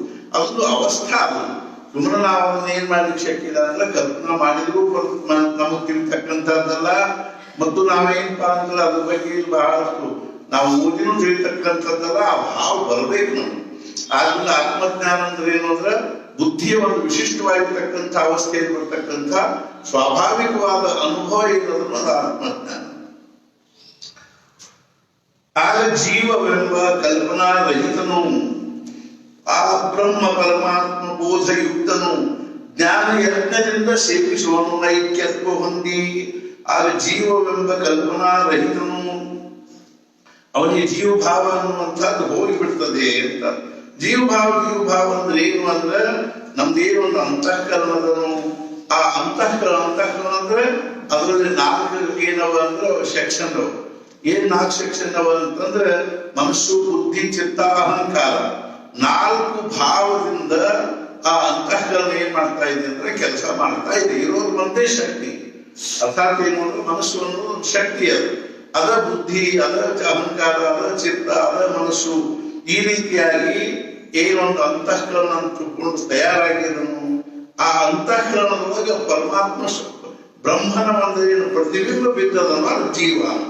ಅರ್ಥಾತ್ ಅದ್ರೊಳಗೆ ಏನೇನವ ಅಂತಂದ್ರ ಪಂಚಮಹಾಭೂತಗಳ ಸೂಕ್ಷ್ಮವಾಗಿರ್ತಕ್ಕಂಥ ಅಂಶಗಳು, ಪಂಚ ಜ್ಞಾನೇಂದ್ರಿಯಗಳ ಅಂಶವ, ಪಂಚ ಕರ್ಮೇಂದ್ರಿಯಗಳ ಅಂಶವ, ಪಂಚ ಪ್ರಾಣಗಳವ.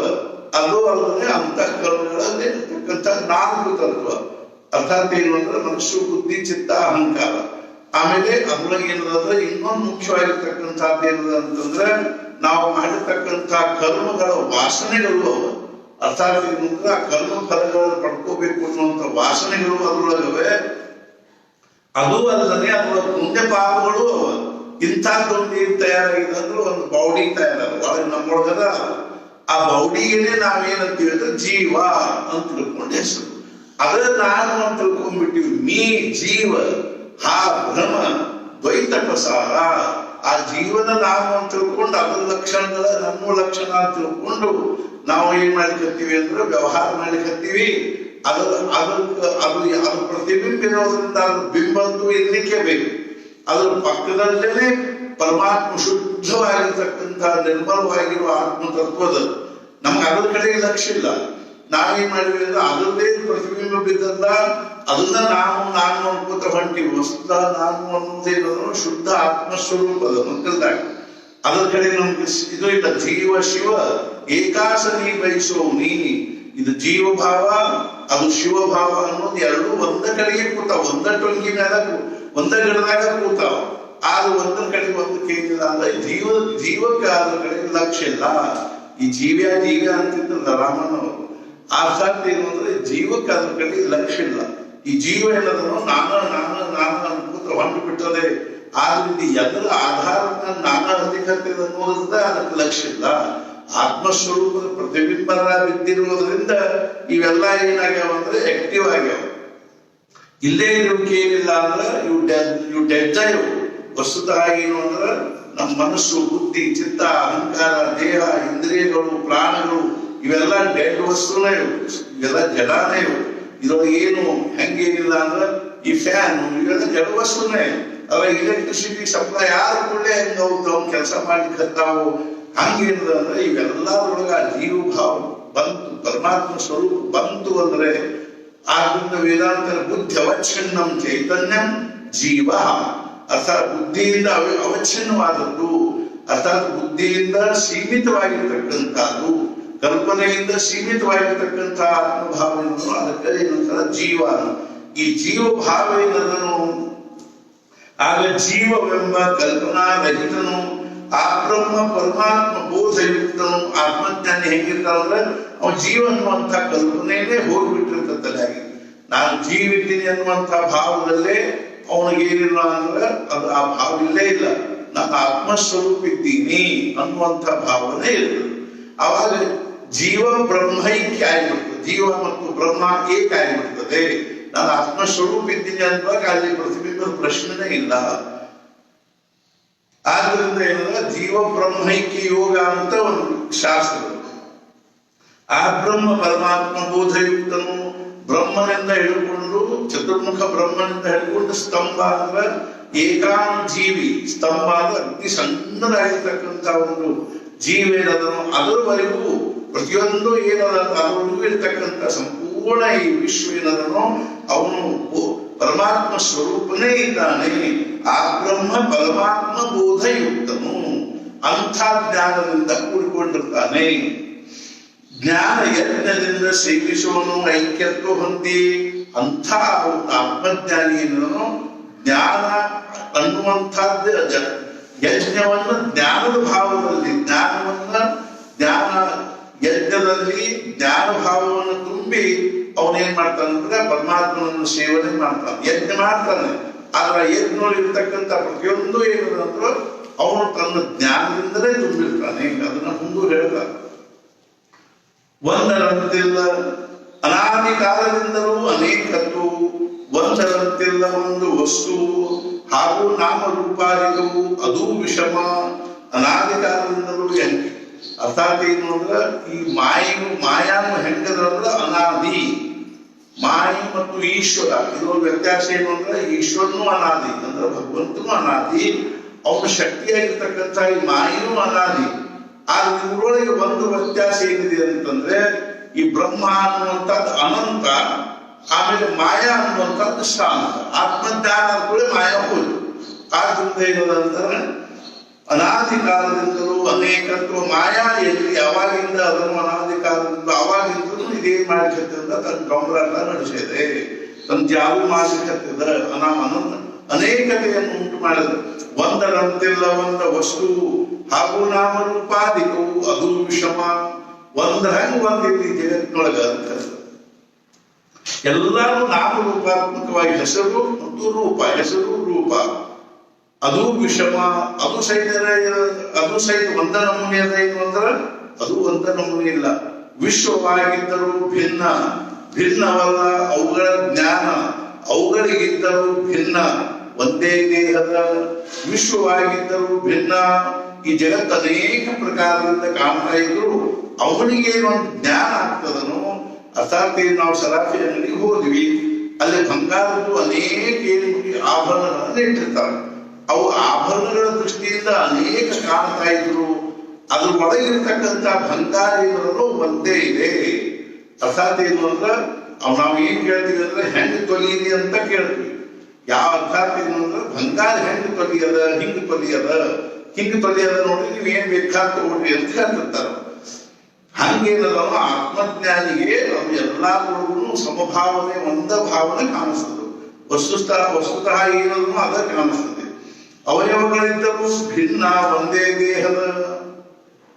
ಅರ್ಥಾತ್ ಏನು ಅಂದ್ರೆ ಕೈ, ಕಾಲು, ಮೂಗು, ನಾಲಿಗೆ ಅರ್ಥಾತ್ ಎಷ್ಟು ಅವಯವಗಳವ ದೇಹದಲ್ಲಿ ಅವೆಲ್ಲ ಬೇರೆ ಬೇರೆ ಆಕಾರದಲ್ಲಿದ್ದು ವಿಕಾರದಲ್ಲಿದ್ದು ಸಂಪೂರ್ಣವಾಗಿ ಒಂದು ವ್ಯಕ್ತಿ ಅಂದ್ರ ಆ ಸಂಪೂರ್ಣ ದೇಹಕ್ಕನ್ನ ಹೆಂಗ ಒಂದು ವ್ಯಕ್ತಿ ಅಂತೀವೋ ಅರ್ಥಾತ್ ಏನು ಅನೇಕತೆ ಅನ್ನುವಂತ ತೋರ್ತಾ ಇದ್ರು ನಾವೇನು ಒಂದು ವ್ಯಕ್ತಿಯನ್ನು ಕರೆದು ಕೂಡ ಅವನು ಎಲ್ಲಾ ಅಂಗಾಂಗಗಳು ಬಂದು ಬಿಡ್ತಾವ.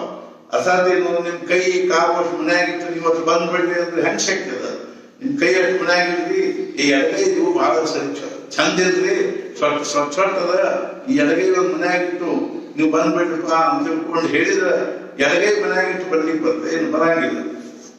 ಅವಯವಗಳಿದ್ದರೂ ಭಿನ್ನ ಒಂದೇ ದೇಹ ಭಾವದಿಂದನೇ ಹೆಂಗ್ ನಾವು ನೋಡ್ತೀವೋ ಹಂಗ ಅವ್ರು ಏನ್ ಮಾಡ್ತಾರೆ ಅಂದ್ರೆ ಸಂಪೂರ್ಣ ವಿಶ್ವವನ್ನ ಪರಮಾತ್ಮ ಭಾವದಿಂದ ನೋಡ್ತಾರೆ.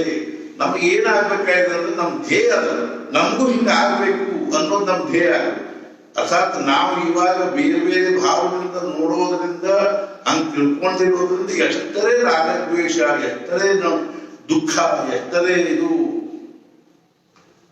ಟೊಂಗೆ ಚಿಕ್ಕ ದೊಡ್ಡದು ಅವೆಲ್ಲ ಒಂದೇ ವೃಕ್ಷದ್ದು ಕಿರಣ ಅಸಂಖ್ಯವಾಗಿ. ಈ ವಿಷಯದಲ್ಲಿ ಈ ಒಂದು ಭೂಮಿ ಬಗ್ಗೆ ವಿಶ್ವವಾಗಿದ್ದರೂ ಭಿನ್ನವಲ್ಲ ಅವುಗಳ ಜ್ಞಾನ, ಅವಯವಗಳಿದ್ದರೂ ಭಿನ್ನ ಒಂದೇ ದೇಹದ ಅನ್ನೋದಕ್ಕೆ ಬಾಬಾ ಅವರು ಬರೆದಿದ್ದಾರೆ. ಈ ಹೇಳಿದ್ದಾರೆ ಈ ವಿಶ್ವದಲ್ಲಿ ಇಷ್ಟೊಂದು ಭಿನ್ನತೆ ಕಂಡರೂ ಅದರ ಜ್ಞಾನ ಭಿನ್ನವಾಗುವುದಿಲ್ಲ. ವಿವಿಧತೆ ಇದ್ರೂ ಹೆಂಗ ಅನ್ನೋದನ್ನು ಹೇಳ್ತಾರೆ. ಹೆಂಗೆ ಅಂತಂದ್ರೆ ಈಗ ನಾವು ಇಷ್ಟು ಮಂದಿ ಇದ್ದೀವಿ, ನಾವು ಎಲ್ಲಾರು ಏನಂದ್ರೆ ಸ್ತ್ರೀ ಇರ್ಲಿ ಪುರುಷ ಇರ್ಲಿ ನಾವೆಲ್ಲರೂ ಮನುಷ್ಯರು ಅನ್ನುವಂತ ಒಂದು ಭಾವದಲ್ಲಿ ಇದ್ದೀವಿ. ಎಲ್ಲಾರನ್ನೂ ಕೂಡ ನಾವು ಹೇಳ್ಬೇಕಾದ್ರೆ ಇಷ್ಟು ಮಂದಿ ಇದ್ದಲ್ಲಿ ಅಲ್ಲಿ ಅಂತ ಹೇಳ್ತಾರೆ. ಇಷ್ಟು ಜನ ಇದ್ರು, ಇಷ್ಟು ಮಂದಿ ಮನುಷ್ಯರಿದ್ರು ಅಂತ ಅನ್ಬೇಕು. ಎಲ್ಲಾರು ನಾವೇನಾದ್ವಿ ಅಂದ್ರೆ ಮನುಷ್ಯರು ಅಂತಿದ್ದಾಗ ನಮ್ಗೆಲ್ಲಾರೊಳಗೂ ಒಂದು ಸಮಾನ ಭಾವ ಅನ್ನುವಂಥದ್ದು ಇರ್ಬೇಕು. ಅದ್ಯಾವುದಂದ್ರೆ ಮನುಷ್ಯತ್ವ ಅನ್ನುವಂಥದ್ದು. ಹೆಂಗ ನಮ್ಮೆಲ್ಲರೊಳಗೂ ಮನುಷ್ಯತ್ವ ಅನ್ನುವಂಥದ್ದಿದೆ. ಮನುಷ್ಯರು ಈ ಮನುಷ್ಯನು ಇರುತ್ತಾನೆ, ಇವನು ಇರುತ್ತಾನೆ, ಇವಳು ಇರುತ್ತಾಳೆ ಅಂತ ತಿಳ್ಕೊಂಡು ಇರು ಶಬ್ದವನ್ನೆಲ್ಲರಾಗೂ ಉಪಯೋಗ ಮಾಡಿ ಹೆಂಗ ಹಂಗೆ ಏನಂದ್ರೆ ಅದು ಎಲ್ಲಾರು ಕೂಡ ಏನಂದ್ರ ಮನುಷ್ಯರು ಇರುತ್ತಾರೆ. ಆಮೇಲೆ ಎಲ್ಲರೊಳಗೂ ಒಂದು ಸಾಮ್ಯವಾಗಿರ್ತಕ್ಕಂಥ ಭಾವ ಏನಂದ್ರ ಮನುಷ್ಯತ್ವ ಅನ್ನುವಂಥದ್ದು, ವ್ಯಕ್ತಿತ್ವ ಅನ್ನುವಂಥದ್ದು, ಮನುಷ್ಯತ್ವ ಅನ್ನುವಂಥದ್ದು ಒಂದು ಸಾಮ್ಯದ. ಹೆಂಗೋ ಹಂಗೇನಂದ್ರ ಅನೇಕ ವೃಕ್ಷಗಳು ಕೂಡಿ ನಾವೇನಂತೀವಿ ಅಂದ್ರೆ ವೃಕ್ಷಗಳು, ವೃಕ್ಷತ್ವ ಅನ್ನುವಂಥ ಭಾವ ಇದೆ. ಪ್ರಾಣಿಗಳು ಕೂಡಿ ಪ್ರಾಣಿಗಳು ಇರುತ್ತವೆ, ವೃಕ್ಷಗಳು ಇರುತ್ತವೆ, ವೃಕ್ಷತನ ಅನ್ನುವಂಥದ್ದಿರುತ್ತದೆ, ಪ್ರಾಣಿತನ ಅನ್ನುವಂಥದ್ದಿರುತ್ತದೆ, ಮನುಷ್ಯತನ ಅನ್ನುವಂಥದ್ದಿರುತ್ತದೆ. ಇವೆಲ್ಲ ಕೂಡಿ ಒಂದು ಮತ್ತೊಂದು ಏನಾಗ್ತದೆ ಸಮಾನ ಭಾವ ಅನ್ನುವಂಥದ್ದಾಗ್ತದೆ. ಅವೆಲ್ಲರಲ್ಲೂ ಒಂದು ಸಮಾನವಾದದ್ದು ಯಾವುದು ಅಂದ್ರೆ ಇರುತ್ತದೆ ಅನ್ನುವಂಥದ್ದು. ಹಿಂಗ ಇರುತ್ತದೆ ಅನ್ನುವಂತಹ ಅನೇಕತೆಯಿಂದ ಒಂದು ಮತ್ತೊಂದು ಇರುತ್ತದೆ, ಅದು ಬ್ರಹ್ಮ ಅಂತ ಹೇಳ್ತಾರೆ. ಆದ್ದರಿಂದ ದೇಹದ ಅವಯವ ಬೇರೆಯಾಗಿ ಕಂಡರೂ ಅವು ಒಂದೇ ದೇಹದ್ದಾಗಿರುತ್ತವೆ. ಅದರಂತೆ ವಿಶ್ವದಲ್ಲಿರುವುದೆಲ್ಲವೂ ಕೇವಲ ಪರಮಾತ್ಮನದೇ ಇರುತ್ತದೆ. ಎಲ್ಲಿ ನೋಡಿದಲ್ಲಿ ಪರಮಾತ್ಮನೇ ಇರುತ್ತಾನೆ, ಪ್ರತಿಯೊಂದರೊಳಗೂ ಅವನ ತುಂಬಿಕೊಂಡಿರ್ತಾನೆ. ಶ್ರೀ ಮಹಾರಾಜರೊಂದು ವಾಕ್ಯ ಹೇಳಿರುತ್ತೇನೆ. ನಮ್ಮ ಪ್ರಪಂಚದಲ್ಲಾಗಲಿ ಅಥವಾ ಈ ವಿಶ್ವದಲ್ಲಾಗಲಿ ಸಂಭವಿಸುವ ಘಟನೆಗಳಲ್ಲಿ ಭಗವಂತನ ಕೈ ಇರುತ್ತದೆ ಎಂದು ಕಂಡು ಬಂದರೆ ಅಥವಾ ಅನಿಸಿದರೆ ಲೀನತೆ ಬಂದೇ ಬರುತ್ತದೆ. ಪ್ರತಿಯೊಂದು ಘಟನಾದಲ್ಲಿ ಅವನ ಕೈ ಅದ ಅಂತ ತಿಳ್ಕೊಂಡು ಅನಿಸ್ಬೇಕು. ನಿನ್ನ ಮುಂಜಾನೆ ನಾವು ಇಲ್ಲೇ ನೋಡಿದಾಗ ಶುಗರ್ ಎಷ್ಟಿತ್ತು, 204 ಇತ್ತು. ಇವತ್ತು ಅದು ನೋಡಿದ್ವಿ 169 ಇತ್ತು. ಅದು ಅವ್ರ ಇಚ್ಛಾ, ಇದು ಅವ್ರ ಇಚ್ಛಾ ಅಂತ ತಿಳ್ಕೊಂಡು ಅಂದ ಬಳಕೆ ನಾವು ಸಮಾಧಾನದೇ ಇರ್ಲಿಕ್ಕೆ ಬರಬೇಕು. ಅರ್ಥಾತ್ ಏನು ಅಂದ್ರೆ ಸಂಭವಿಸುವ ಘಟನೆಗಳಲ್ಲಿ ಭಗವಂತನ ಕೈ ಇರುತ್ತದೆ ಎಂದು ಕಂಡು ಬಂದರೆ ಅಥವಾ ಅನಿಸಿದರೆ ಲೀನತೆ ಬಂದೇ ಬರುತ್ತದೆ. ಆಗುವುದೆಲ್ಲವೂ ಅವನಿಂದಲೇ ಇರುತ್ತದೆ ಎಂದು ಅನಿಸುತ್ತದೆ. ಭಗವಂತನಿಂದನೇ ಇದೆಲ್ಲಪ್ಪ, ಭಗವಂತನಿಂದನೇ ಹಿಂಗಾಗ್ಯದ. ಹಾಗಾದ್ರೆ ನಾವು ಕಾಲದಲ್ಲಿ ಗಡ್ಡು ಜಾಪತ್ರಿಯಾಗಿ ದುಃಖ, ನಾವು ಹಾಸ್ಪಿಟ್ಲಿಗೆ ಅಡ್ಮಿಟ್ ಆಗಿ ದುಃಖವನ್ನು ಅನುಭವಿಸ್ಬೇಕಾಗಿ ಬರ್ತದ ಅಂತಂದ್ರೆ ನಮ್ದು ಯಾವ್ಯಾವುದೋ ಜನ್ಮದ ಕರ್ಮದ ಪಾಪ ಉಳಿದಿರ್ತದೆ. ನಮ್ಗೆ ಏನಾಗ್ತದೆ, ಯಾವ್ಯಾವ ಜನ್ಮದಲ್ಲಿ ಮಾಡಿರ್ತಕ್ಕಂಥ ಕರ್ಮಗಳ ಒಂದು ಫಲ ಅನುಭವಿಸ್ಬೇಕಾದ್ರೂ ಉಳಿದಿರ್ತದೆ. 7 ದಿವಸ KMC ಒಳಗೆ ನಾವು ಇರ್ಬೇಕು ಅಂತ ಇರ್ಬೇಕಾಗಿ ಬಂತು. ಇದಾಗ್ತಿ ಅನ್ನೋದು ಯಾವುದೋ ಒಂದು ಕರ್ಮ ಫಲ ಅನುಭವಿಸ್ಬೇಕಾಗಿತ್ತು. ಅದನ್ನ ನಾವು ಅನುಭವಿಸಿ ಮುಗಿಸಿದ್ವಿ ಅಂದ್ರೆ ಆ ಸಾಲು ಮುಟ್ತಪ್ಪ ಅನ್ನೋ ದೃಷ್ಟಿಯಿಂದ ವಿಚಾರ ಮಾಡಿದ್ರೆ ನಮ್ಮ ಮನಸ್ಸಿಗೆ ಸಮಾಧಾನ ಆಯ್ತು ಕೊಡಪ್ಪ. ಅದೊಂದು ಸಾಲು ಮುಟ್ತೆ, 7 ದಿವಸ ಅಲ್ಲಿ ಅನುಭವಿಸ್ಬೇಕಾದ ಒಂದು ಸಾಲು ಮುಟ್ತು. ಆಮೇಲೆ ಮತ್ತೊಂದು ದೊಡ್ಡದೊಂದು ಸಾಲಿತ್ತು ಅಂದ್ರೆ ಇದು ಒಂದು ಸೆಲಿಬ್ರಿಟೀಸ್ ಅಂತ ತಿಳ್ಕೊಂಡು ಇದೊಂದು ಸಾಲಿತ್ತು, ಅದು ಒಂದು ಮುಟ್ತು. ಆಮೇಲೆ ಶುಗರ್ ಒಂದು ಸಾಲಿತ್ತು, ಅದು ಮುಟ್ಲಿಕ್ಕೆ ಹತ್ತದ ಅಂತ ತಿಳ್ಕೊಂಡು ಸಾಲು ಮುಟ್ಟಿದಾಗ ಹೆಂಗೆ ನಮ್ಗೆ ಸಮಾಧಾನ ಆಗ್ತದನೋ ಹಂಗ ನಮ್ಮ ಪ್ರಪಂಚದಲ್ಲಿ ಬರ್ತಕ್ಕಂಥ ಕಷ್ಟಗಳು ಅಂದ್ರ ನಾವು ಮಾಡಿದ ಸಾಲ. ಏನ್ ಭಗವಂತನಿಗೆ ನಮ್ಮೆಲ್ಲ ಸಿಗ್ತದೆ ಇಲ್ರಿ, ಇವನು ಬಂದ ಹೋಗಿದ್ದೀನಿ ಅಂತಾನೆ ಭಗವಂತ. ಅರ್ಥಾತ್ ಏನು ಅಂತಂದ್ರ ನಾವು ಮಾಡಿರ್ತಕ್ಕಂಥ ಸಾಲಗಳನ್ನ ಭಗವಂತ ಏನ್ ಮಾಡ್ತಾರ ಮುಚ್ಚಬೇಕು. ನಾವು ಭಗವಂತನ ದರ್ಬಾರದೊಳಗೆ ಏನಿಲ್ಲ ಅಂದ್ರ ಅಲ್ಲಿ ಯಾವುದೂ ಏನು ಸವಲತ್ತಿಲ್ಲ, ಇಲ್ಲ. ನ್ಯಾಯನಿಷ್ಠರು ಭಗವಂತ. ನಿನ್ನೇನು ಕರ್ಮ ಫಲ ನಿಂದ ಏನದಪ್ಪ ನೀನು ಅನುಭವಿಸು. ನಾವು ಪಗಾರ ತಗೊಂಡು ಬರ್ತಿರ್ತಾರ ನೋಡ್ಬೇಕು.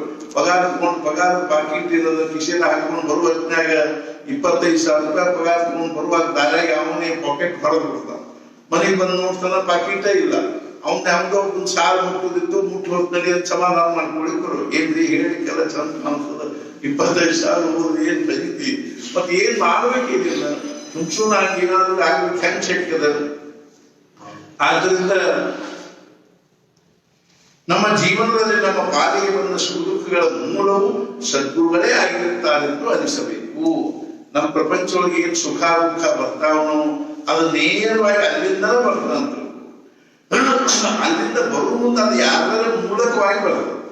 ಆದ್ರಿಂದ ಪಾಪ ನಾವು ಈಗ ಬೆಂಗಳೂರಿಂದ ಬರ್ಬೇಕಾಗಿತ್ರಿ, ನಾವು ಹರಿಹರ ಮ್ಯಾಲ ಬಂದಿವಿ ಅಂದ್ರೆ ಅರ್ಥಾತ್ ಏನೋ ಆಕ್ಸಿಡೆಂಟ್ ಆಯ್ತು, ಏನೋ ತ್ರಾಸ ಆಯ್ತು, ಆಮೇಲೆ ಹರಿಹರಕ್ಕೆ ನಾವು ಹರಿಹರದಾಗ ಆಕ್ಸಿಡೆಂಟ್ ಆಯ್ತು ಅಂತಿದ್ರು. ಆಕ್ಸಿಡೆಂಟ್ ಆದ್ಮೇಲೆ ಹರಿಹರ ಮ್ಯಾಲ ನಾವೇನಾದ್ರು ದೋಷಾರೋಪಣೆ ಮಾಡ್ಲಿಕ್ಕೆ ಬರ್ತದೆ. ಅದು ಹರಿಹರ ನಿಮಿತ್ತ ಮಾತ್ರ. ಹರಿಹರ ಮುಂದೆ ಬಂದಿವಿ, ರೋಡ್ನಾಗ ಬಂದ ರಾಣೆಬೆನ್ನೂರು ಹತ್ರ ಬಂದಿವಿ, ಹಿಂಗಾತು ಅಂತ ತಿಳ್ಕೊಂಡು ಅಂದಾಗ ಪಾಪ ರಾಣೆಬೆನ್ನೂರು ಏನ್ ಮಾಡಿದ್ದು ಅದಕ್ಕೆ ಅರ್ಥಾತ್ ಏನು ಅಂದ್ರೆ ಅಲ್ಲಿ ಆಗೋದಿತ್ತು. ಹೆಂಗ ಭಗವಂತನಿಂದನೇ ಬಂದಿರ್ತಕ್ಕಂಥ ದುಃಖಗಳು ಕಷ್ಟಗಳು ಯಾರನ್ನಾದ್ರೂ ನಿಮಿತ್ತ ಮಾಡಿ ಅವ್ರು ನಮ್ಗೆ ಒದಗಿ ಬಂದಾಗ ಪಾಪ ನಿಮಿತ್ತ ಆದವ್ರನ್ನ ನಾವು ದೋಷಾರೋಪಣೆ ಮಾಡಿದ್ರೆ ಏನ್ ಮಾಡಿ.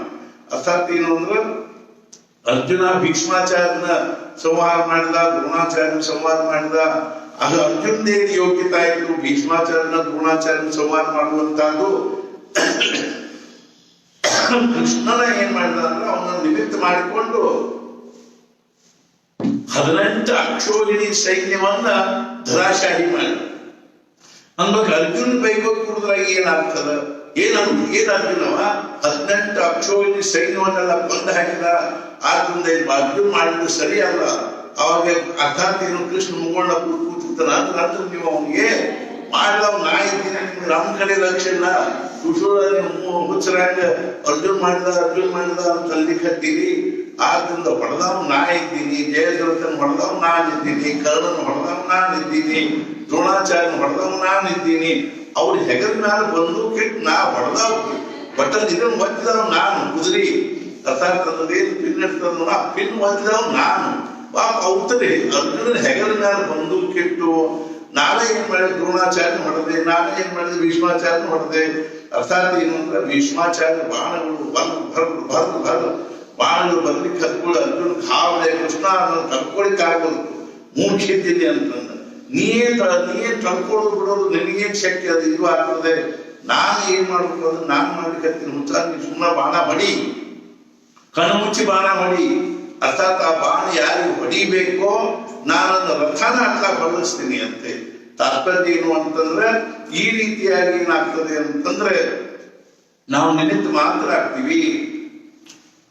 ನಮ್ಮ ಜೀವನದಲ್ಲಿ ನಮ್ಮ ಪಾಲಿಗೆ ಬಂದ ಸುಖ ದುಃಖಗಳ ಮೂಲವು ಸದ್ಗುರುಗಳೇ ಆಗಿರುತ್ತಾರೆ ಗಮನಿಸಬೇಕು. ಆದದ್ದೆಲ್ಲೂ ಅವರ ಇಚ್ಛೆ ಅನ್ನಬೇಕು. ಅವರು ಮಾಡಿದ್ದರಲ್ಲೇ ನನ್ನ ಹಿತವಿರುತ್ತದೆ, ಅವರು ಇಟ್ಟಂತೆಯೇ ಇರಬೇಕು ಎಂಬ ಭಾವನೆ ಆಗಬೇಕು. ಇದನ್ನು ಕುರಿತು ಶ್ರೀ ಮಹಾರಾಜರ ಯಾವ ದೃಷ್ಟಾಂತವಿರುತ್ತದೋ ಅದರ ಬಗ್ಗೆ ಏನು ಹೇಳಲಿ? ಒಬ್ಬ ಹೆಣ್ಣು ಮಗಳಿಗೆ ಮದುವೆಯಾಗಿ ಬಹಳ ದಿನಗಳ ನಂತರ ಒಂದು ಮಗು ಆಯಿತು. 2-3 ತಿಂಗಳ ಆ ಮಗು ಅವಳ ತೊಡೆ ಮೇಲೆ ಮಲಗಿತ್ತು. ಆಗ ಅವಳು ಕುತ್ತಿಗೆ ಹಿಸುಕುತ್ತಾಳೆಯೇ? ಶಕ್ಯವೇ ಇಲ್ಲ. ಅದರಂತೆ ಭಗವಂತನನ್ನ ಅಕಲ್ಯಾಣ ಮಾಡುತ್ತಾನೆ? ಶಕ್ಯವೇ ಇಲ್ಲ.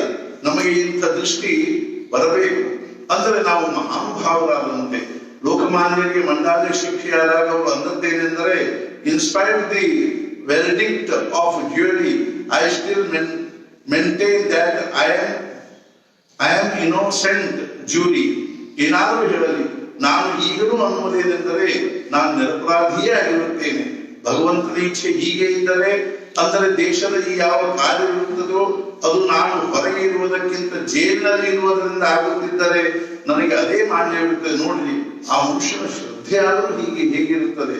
ನೀವು ಅನ್ನಬಹುದು ಇದು ದೊಡ್ಡ ದೊಡ್ಡವರ ಕಾರ್ಯವಾಗಿರುತ್ತದೆ, ನಾವು ಜ್ಞಾನೇಶ್ವರಿ ಕೇಳುತ್ತೇವೆ ಎಂದ ಮೇಲೆ ಹೀಗೆ ಮಾಡಲು ಅಭ್ಯಂತರವೇನು? ನಮಗೆ ಇದು ನಿಶ್ಚಿತವಾಗಿ ಶಕ್ಯವಿರುತ್ತದೆ. ಮನುಷ್ಯನಲ್ಲಿ ಅಂತ ಶಕ್ತಿ ಇರುತ್ತದೆ. ಶ್ರೀ ಮಹಾರಾಜರೊಂದು ವಾಕ್ಯವಿರುತ್ತದೆ, ಮನುಷ್ಯನು ಮನುಷ್ಯನಾಗಿ ಹುಟ್ಟಿ ಬಂದ ಮೇಲೆ ಭಗವಂತನೊಂದಿಗೆ ಅನನ್ಯವಾಗುವ ಜನ್ಮಸಿದ್ಧ ಹಕ್ಕು ಅವನಿಗೆ ಇರುತ್ತದೆ. ಮನುಷ್ಯನಲ್ಲಿ ಎಂಥ ಶಕ್ತಿ ಇರುತ್ತದೆ ನೋಡ್ರಿ. ಒಂದು ಪ್ರಸಂಗವನ್ನು ಹೇಳುತ್ತೇನೆ. ಒಬ್ಬ ಮನುಷ್ಯನಿಗೆ ಅವನ ಪಕ್ಕದ ಮನೆಯವನೊಂದಿಗೆ ಹೊಂದುತ್ತಿರಲಿಲ್ಲ. ಅವನಿಗೆ ತೊಂದರೆ ಕೊಡಬೇಕೆಂದು ಇವನು ತನ್ನ ಮನೆಯಲ್ಲಿ ಶಾಸ್ತ್ರೀಯ ಸಂಗೀತದ ಕಾರ್ಯಕ್ರಮ ಆಯೋಜಿಸಿದನು. ಮಗನ ಮನೆಯವರು ಪಾಪ ಅವ್ರಿಗೆ ತ್ರಾಸ ಕೊಡ್ಬೇಕಂತ ಕಾರ್ಯಕ್ರಮಕ್ಕಾಗಿ ಪೇಟಿ, ತಬಲಾ, ತಂದೂರಿ ಮುಂತಾದವುಗಳು ಬಂದವು. ಅವೆಲ್ಲವುಗಳೊಂದಿಗೆ ಬಹಳ ದೊಡ್ಡ ಸಫಲವಾಗತೊಡಗಿತು. ತಾತ್ಪರ್ಯವೇನೆಂದರೆ, ಒಂದು ದೃಷ್ಟಿಯಿಂದ ದೊಡ್ಡ ಸಮಾರಂಭವೆನಿಸಿದರೂ ಉದ್ದೇಶವೇನಿತ್ತೆಂದರೆ ಪಕ್ಕದ ಮನೆಯವರಿಗೆ ತೊಂದರೆ ಕೊಡುವುದು. ಅರ್ಥಾತ್ ಏನು ಅಂದ್ರೆ, ನನ್ನ ಮನೆ ಸುಟ್ಟರು ಅಡ್ಡಿಲ್ಲ, ಮಕ್ಕಳ ಮನೆ ನಾನು ಬೆಕ್ಕಿ ಹಚ್ತೀನಿ ಅನ್ನುವಂತ ಭಾವಿದ್ದವರು ತಮ್ಮ ಮನೆಯೊಳಗೆ ಗದ್ದಲ ಮಾಡಿ ಅದಕ್ಕಾಗಿ ಖರ್ಚು ಮಾಡಿ ವೆಚ್ಚ ಮಾಡಿ ಮಂದಿರ ಕಲಿಸಿ ಅರ್ಥಾತ್ ಏನು ಅಂದ್ರೆ ಮಗ್ಗಲ ಮನೆಯವ್ರಿಗೆ ತ್ರಾಸ ಕೊಡೋದಕ್ಕಾಗಿ ಇಷ್ಟೆಲ್ಲ ಉಪದ್ವ್ಯಾಪ ಮಾಡೋದು. ಇಂಥದ್ದೇನದ ಅಂದ್ರೆ ಮನುಷ್ಯನ ಸ್ವಭಾವದ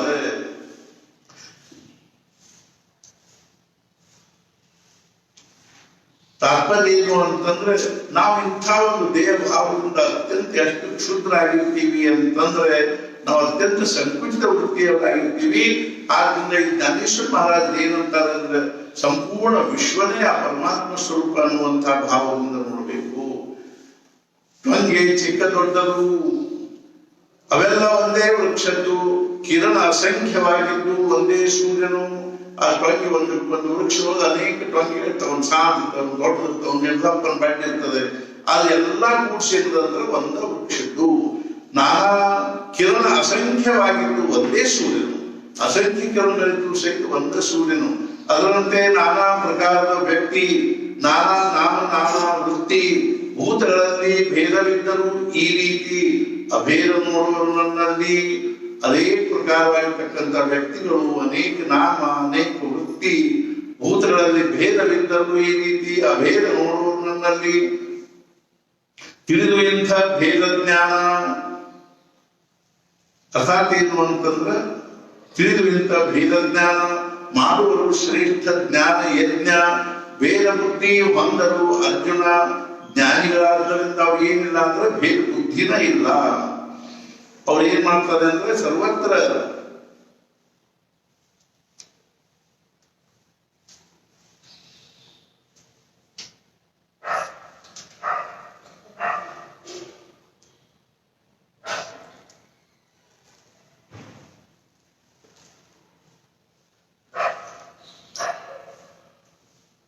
ಅರ್ಥಾತ್ ಏನಂದ್ರೆ ಎಲ್ಲಾ ಕಡೆಗೂ ಪರಮಾತ್ಮ ಸ್ವರೂಪದ ಅನ್ನೋದು ನೋಡೋದನ್ನೇ, ಅದ್ರ ಜ್ಞಾನ ಇಲ್ಲದನೆ ಅದನ್ನು ಭೇದ ಭಾವದಲ್ಲಿ ನೋಡ್ತಾರೆ.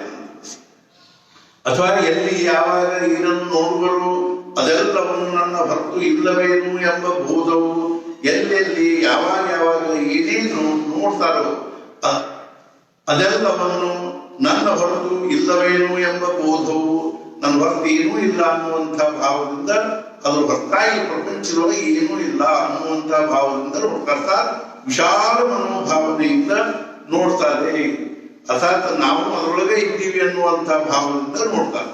ಒಂದು ಸಮುದ್ರದಲ್ಲಿ, ಮಹಾಸಾಗರದಲ್ಲಿ ಒಂದು ಮೀನ ಮತ್ತು ಆ ಮೀನಿನ ಮರಿ ಹಿಂಗ ಅಲ್ಲಿ ಅರ್ಥಾತ್ ಏನಂದ್ರೆ ಅಡ್ಡಾಡ್ಕೊಂಡಿದ್ದು. ಅವಾಗ ಆ ಮೀನಿನ ಮರಿ ಮೀನಿಗೆ ಕೇಳ್ತಂತೆ, ಅಮ್ಮ ಆ ಮಹಾಸಾಗರ ಮಹಾಸಾಗರ ಅಂತಲ್ಲ ಅದು ಎಲ್ಲಿದ ಅಂತ. ಅವಾಗ ತಾಯಿ ಹೇಳಿದ್ದಂತ, ಆ ಮೀನಿನ ಮರಿಗೆ ಹೇಳಿದ್ದಂತ ಏನು ಅಂದ್ರ, ನೋಡ್ಲೇ ನೀ ಎಲ್ಲಿ ಈಗ ಇದ್ದೀಯೋ ಅದು ಮಹಾಸಾಗರದಾಗನೇ ಇದ್ದೀರಿ ಅಂತ. ಅದಕ್ಕೆ ಆ ಮಹಾಸಾಗರದೊಳಗೆ ಇದ್ಕೊಂಡು ಸಮುದ್ರದಾಗ ಇದ್ಕೊಂಡನ ಅದಕ್ಕೆ ಏನ್ ಅನ್ಸ್ತಿದ್ರು, ಸಮುದ್ರ ಅಂತ ಒಂದು ಯಾವುದೋ ಒಂದು ಬ್ಯಾರೆ ಅದ ಅಂತ ತಿಳ್ಕೊಂಡು. ಹೆಂಗೋ ನಮ್ಗೆ ನಾವು ಪರಮಾತ್ಮ ಭಾವದಲ್ಲೇನೆ ಪರಮಾತ್ಮ ಸ್ವರೂಪದಲ್ಲೇ ಇದ್ರು ನಮ್ಗೆ ಏನಾಗಬಾರ್ದು ಅಂದ್ರೆ ನಾನು ಪರಮಾತ್ಮ ಸ್ವರೂಪದಲ್ಲಿ ಇದ್ದೀನಿ ಅನ್ನುವಂಥ ಕಲ್ಪನಾ ಬರಬಾರದು. ಗುಳ್ಳೆ ಎಲ್ಲಿಗೆ ಹೋದರೂ ಅದೆಲ್ಲ ಇರುವುದು ನೀರು, ಇದ್ದರೂ ಕರಗಿದರೂ ನೀರಲ್ಲೇ ಇರುವುದು. ಅರ್ಥಾತ್ ಗುಳ್ಳೆ ಏನದನ್ನು ಎಲ್ಲಿಗೆ ಹೋದ್ರು ಸಹಿತ ಗುಳ್ಳಿ ಅನ್ನುವಂಥದ್ದು ಎಲ್ಲಿಗೆ ಹೋದ್ರು ಅದು ನೀರ್ನಾಗ ಹೋಗ್ಬೇಕು. ನೆಲದ ಗುಳ್ಳಿ ಬರ್ಲಿಕ್ಕೆ ಶಕ್ಯದೆ ಏನ್ರಿ? ಹೆಂಗೋ ಹಂಗೇನದಂದ್ರೆ ಗುಳ್ಳಿ ಎಲ್ಲಿಗೆ ಹೋದರೂ ಅಲ್ಲೆಲ್ಲ ಇರುವುದು ನೀರು, ಇದ್ದರೂ ಕರಗಿದರೂ ನೀರಲ್ಲೇ ಇರುವುದು.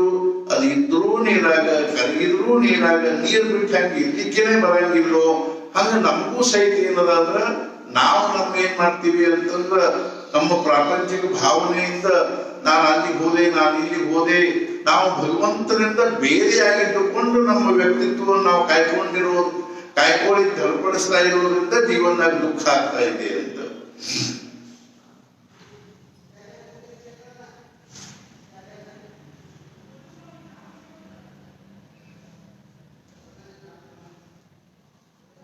ಅಥವಾ ಗಾಳಿ ಹಾರಿಸಲು ಧೂಳೀಕಣ, ಬೇರೆಯಾಗಲು ಪೃಥ್ವೀಕರಣ, ಮತ್ತೆ ತಿರುಗಿಯಾದರೂ ಪತನ ಭೂಮಿಯ ಮೇಲೆ.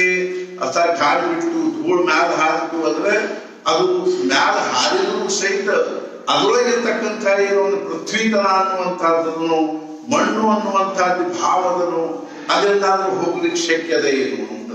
ಅರ್ಥಾತ್ ಏನು ಅಂದ್ರೆ ನಾವು ಹಾರಿ ಹೋದ್ರು ಸಹಿತ ನಾವು ನಮ್ಮ ಪ್ರಪಂಚದ ಒಂದು ಭಾವನೆಯಿಂದ ನಮ್ಮನ್ನು ನಾವು ಏನೇನೋ ಬ್ಯಾರೆ ಬ್ಯಾರೆ ಕಲ್ಪನಾ ಮಾಡಿಕೊಂಡ್ರು ಸಹಿತ ನಮ್ಮೊಳಗಿರ್ತಕ್ಕಂಥ ಪರಮಾತ್ಮ ಸ್ವರೂಪ ಏನಾದ್ರೂ ವ್ಯತ್ಯಾಸ ಆಗ್ಲಿಕ್ಕೆ ಶಕ್ಯದನೋ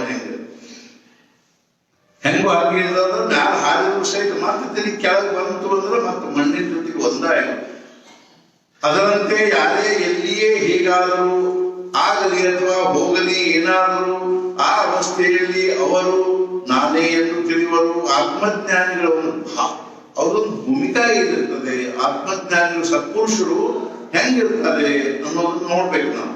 ಯಾರೇ ಎಲ್ಲಿಯೇ ಹೇಗಾದರೂ ಆಗಲಿ ಅಥವಾ ಹೋಗಲಿ ಏನಾದರೂ ಅರ್ಥಾತ್ ಸತ್ಪುರುಷರು ಎಲ್ಲೆಲ್ಲ ಹೋಗ್ಲಿ ಏನಾರೇ ಆಗ್ಲಿ ಅಥವಾ ಅವ್ರಿಗೆ ಏನಾದ್ರು ಆಕ್ಸಿಡೆಂಟ್ ಆಯ್ತು ಅಥವಾ ಅವ್ರ ಜಡ್ಡು ಜಾಪತ್ರೆ ಬಂತು ಅನ್ನೋದ್ರಿಂದನೂ ಸಹಿತ ಆ ಅವಸ್ಥೆಯಲ್ಲಿ ಅವರು ನಾನೇ ಎಂದು ತಿಳಿಯುವರು. ಆ ಅವಸ್ಥೆಯವರು ಪರಮಾತ್ಮ ಸ್ವರೂಪದಿಂದ ಕಿಂಚಿತ್ತು ಅತ್ಲಾಗಿ ಏನಾಗುವುದು ಅಂದ್ರೆ ವ್ಯತ್ಯಾಸ ಆಗುವುದಿಲ್ಲ. ಎಷ್ಟಿರುವುದು ನನ್ನ ವ್ಯಾಪ್ತಿ ಅಷ್ಟೇ ಇರುವುದು ಅವರ ಪ್ರತೀತಿ. ಅರ್ಥಾತ್ ಏನು ಅಂದ್ರೆ ವರ್ತಿಸುವ ಈ ರೀತಿ ಬಹುವಾಗಿ ನಾನು ಎಷ್ಟು ವ್ಯಾಪಕವಾಗಿದ್ದೀನೋ ಅವರು ಅಷ್ಟು ತಮ್ಮನ್ನು ತಾವು ವ್ಯಾಪಕವಾಗಿ ತಿಳ್ಕೊಂಡಿರ್ತಾರೆ. ಅರ್ಥಾತ್ ಏನು ಅಂದ್ರೆ ಈಗ ನಾವೇನ್ ಮಾಡ್ತೀವಿ ಅಂದ್ರೆ ಒಂದು ನದಿ ಒಂದು ಸಮುದ್ರ ಹೋಗಿ ಸೇರ್ತೀವಿ ಅಂದ್ರೆ ಅದು ಇಡೀ ಸಮುದ್ರನ ಆಗಿಬಿಡ್ತದೆ. ಅದೇ ರೀತಿಯಾಗಿ ಏನು ಅಂದ್ರೆ ನಾವು ಒಂದು ತಮ್ಮಿ ನೀರೇನು ಮಾಡಿದ್ವಿ, ನಾವು ಸಮುದ್ರದಾಗಿ ನೀರು ತೆಗೆದಿವಿ. ನೀರು ತೆಗೆದು ಆ ತಮ್ಮಿಯಾಗಿ ನೀರು ಆ ಸಮುದ್ರದ ಸುರಿವಿದ್ವಿ ಅಂದ್ರೆ ಆ ನೀರು ಏನಾಗ್ಬಿಡ್ತದೆ ಸಮುದ್ರ ಸ್ವರೂಪನೇ ಆಗಿಬಿಡ್ತದೆ. ಅಷ್ಟೇ ಇರುವರು ಅವರ ಪ್ರತೀತಿ ವರ್ತಿಸುವರು ಈ ರೀತಿ ಬಹುವಾಗಿ. ಅವ್ರೇನ್ ಮಾಡೋದು ನಮ್ಮಂಗ ಸಂಕುಚಿತ ಭಾವದಿಂದ ನನ್ನ ಪ್ರಪಂಚ, ನನ್ನ ಮನೆ, ನನ್ನ ಕುಟುಂಬ ಅಷ್ಟರ ಪೂರ್ತಿಗೆ ಅವ್ರ ವಿಚಾರ ಇರುವುದಿಲ್ಲ. ಅಯಂ ನಿಜ ಪರೋವೇತಿ ಗಣನಾದನು ಚೇತಸ ಉದಾರ ಚರಿತಾನಂತೂ ವಸುದೈವ ಕುಟುಂಬಕಂ. ಇವ್ರು ನಮ್ಮವರು, ಇವ್ರು ಬ್ಯಾರೆದವರು, ಇದು ನಂದು, ಇದು ನಿಂದು ನೋಡ್ತೀವಿ ನಾವು. ಹೊಲ ಹೋಗ್ತಿರ್ತಾವ, ಸೀಬಿಗೆ ಹೇಳಾಡ್ತಿರ್ತಾರ ಅಥವಾ ಮ್ಯಾಲಿಗೆ ಹೇಳಾಡ್ತಿರ್ತಾರ ಅಂತ ಹೇಳ್ತಾರ. ನನ್ನ ಮ್ಯಾಲ ಇತ್ತಂಕ ಅಂತ ತಿಳ್ಕೊಂಡು ಹೇಳಾಡ್ತಿರ್ತೀನಿ. ಯಾವ್ದೋ ಏನೋ ಕೇಳಿದ್ವಿ. ಒಂದು ಅಪರಾಧ ಏನು ಅಂತಂದ್ರೆ ಅವ್ರು ಒಂದು ಫೂಟ್ ಜಗ ಸಲುವಾಗಿ ಒಬ್ಬರಿಗೊಬ್ರು ಖೂನ್ ಮಾಡಿದ್ರು. ಒಂದು ಅಡಿ ಜಗ ಸಲುವಾಗಿ ಒಬ್ಬರನ್ನೊಬ್ರು ಖೂನ್ ಮಾಡಿದ್ರು ಅಂತ ಹೇಳ್ತಾರೆ. ಇನ್ಯಾರೋ ಫೋನ್ ಮಾಡಿದ್ರು, ಅಷ್ಟು ಸಲುವಾಗಿ ಕೆಲಸ ನಿಂತು ಬಿಟ್ಟದ್ರಿ ಅಂತ ಹೇಳಿ.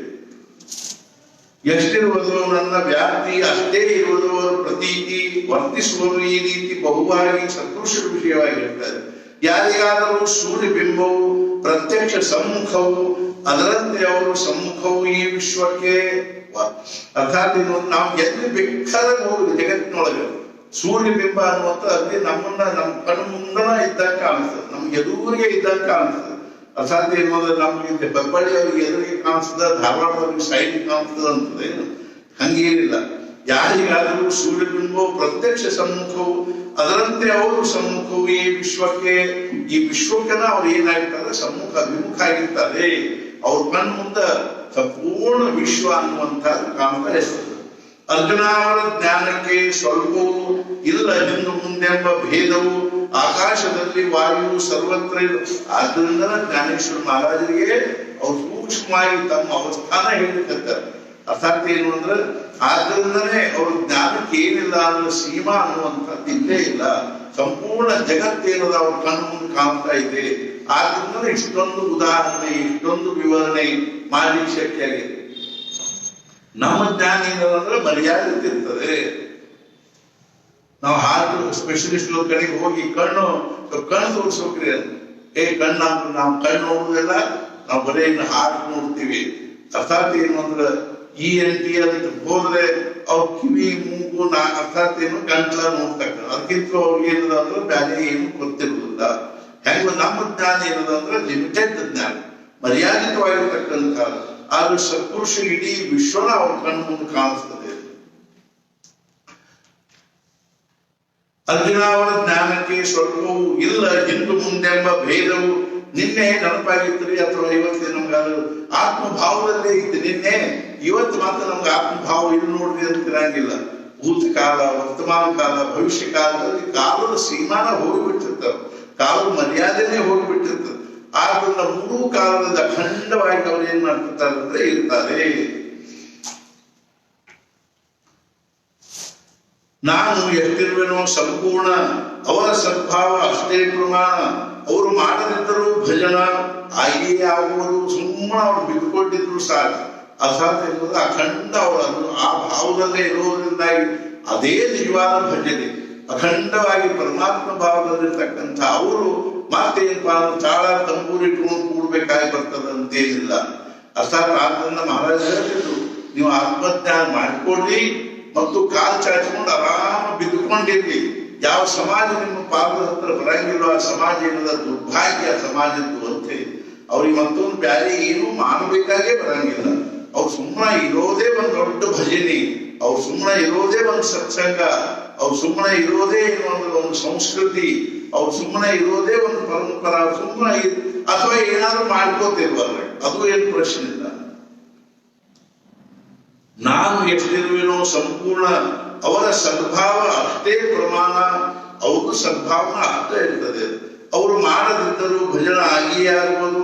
ಹಾಗೆ ನೋಡಿದರೆ ನಾನೇ ಆಗಿರುವೆನಲ್ಲ ಅಂದ ಮೇಲೆ ಯಾರೂ ಉಪಾಸಿಸಲು ಎಂದಿಲ್ಲ. ಆದರೆ ಜ್ಞಾನವಿಲ್ಲದೆ ಪ್ರಾಪ್ತವಿಲ್ಲ ಸಹಜ ಭಜನ. ನಾವು ಹಂಗ ಮಾಡ್ಕೊಂಡ್ಬಿಡ್ತೀವಿ, ನಾವು ಹಂಗ ಆಗ್ಬಿಡ್ತೀವಿ ಅಂತಂದ್ರೆ ನಮ್ದು ಎಲ್ಲ ಹಂಗ ಅಖಂಡ ಭಜನೆ ಆದಾಗ ಆಗ್ತದಂದ್ರೆ ಆಗ್ತದೆ. ಬನ್ನಿ ನಿಮ್ ಭಜನೆ ಅರ್ಥಾತ್ ಬಂದು ತಗೊಂಡು 2 ಕ್ವಾರ್ಟರ್ ಬಂದ್ರೆ ಎಷ್ಟು ಮಾತ್ರ ಅದು ಹಂಗ ಇರ್ಕೋ ಅಂತ ಗಟ್ಟಿ ಇಲ್ಲ. ಹಂಗ ನೀವು ಏನದ ನಾವು ಏನದ ಸ್ವಸ್ಥ ಬಿದ್ಕೊಂಡಿರ್ತೀವಪ್ಪ, ನಮ್ದು ಭಜನೆ ಆಗ್ತದೆ. ಉಪಹಾರ ಗಂಟು ಹೊಡೆದು ಎದ್ದು ಬರ್ಬಾರ್ದ, ಊಟದ ಗಂಟು ಹೊಡೆದು ಎದ್ದು ಬರ್ಬಾರ್ದು. ಆ ಕೊಟ್ಟು ಕೊಳ್ಳಿ ಬಿಟ್ರೆ ಬಿಡ್ಲಿ ಒಂದು ಸುಮ್ಮನೆ ಕೂಡ್ಬೇಕು.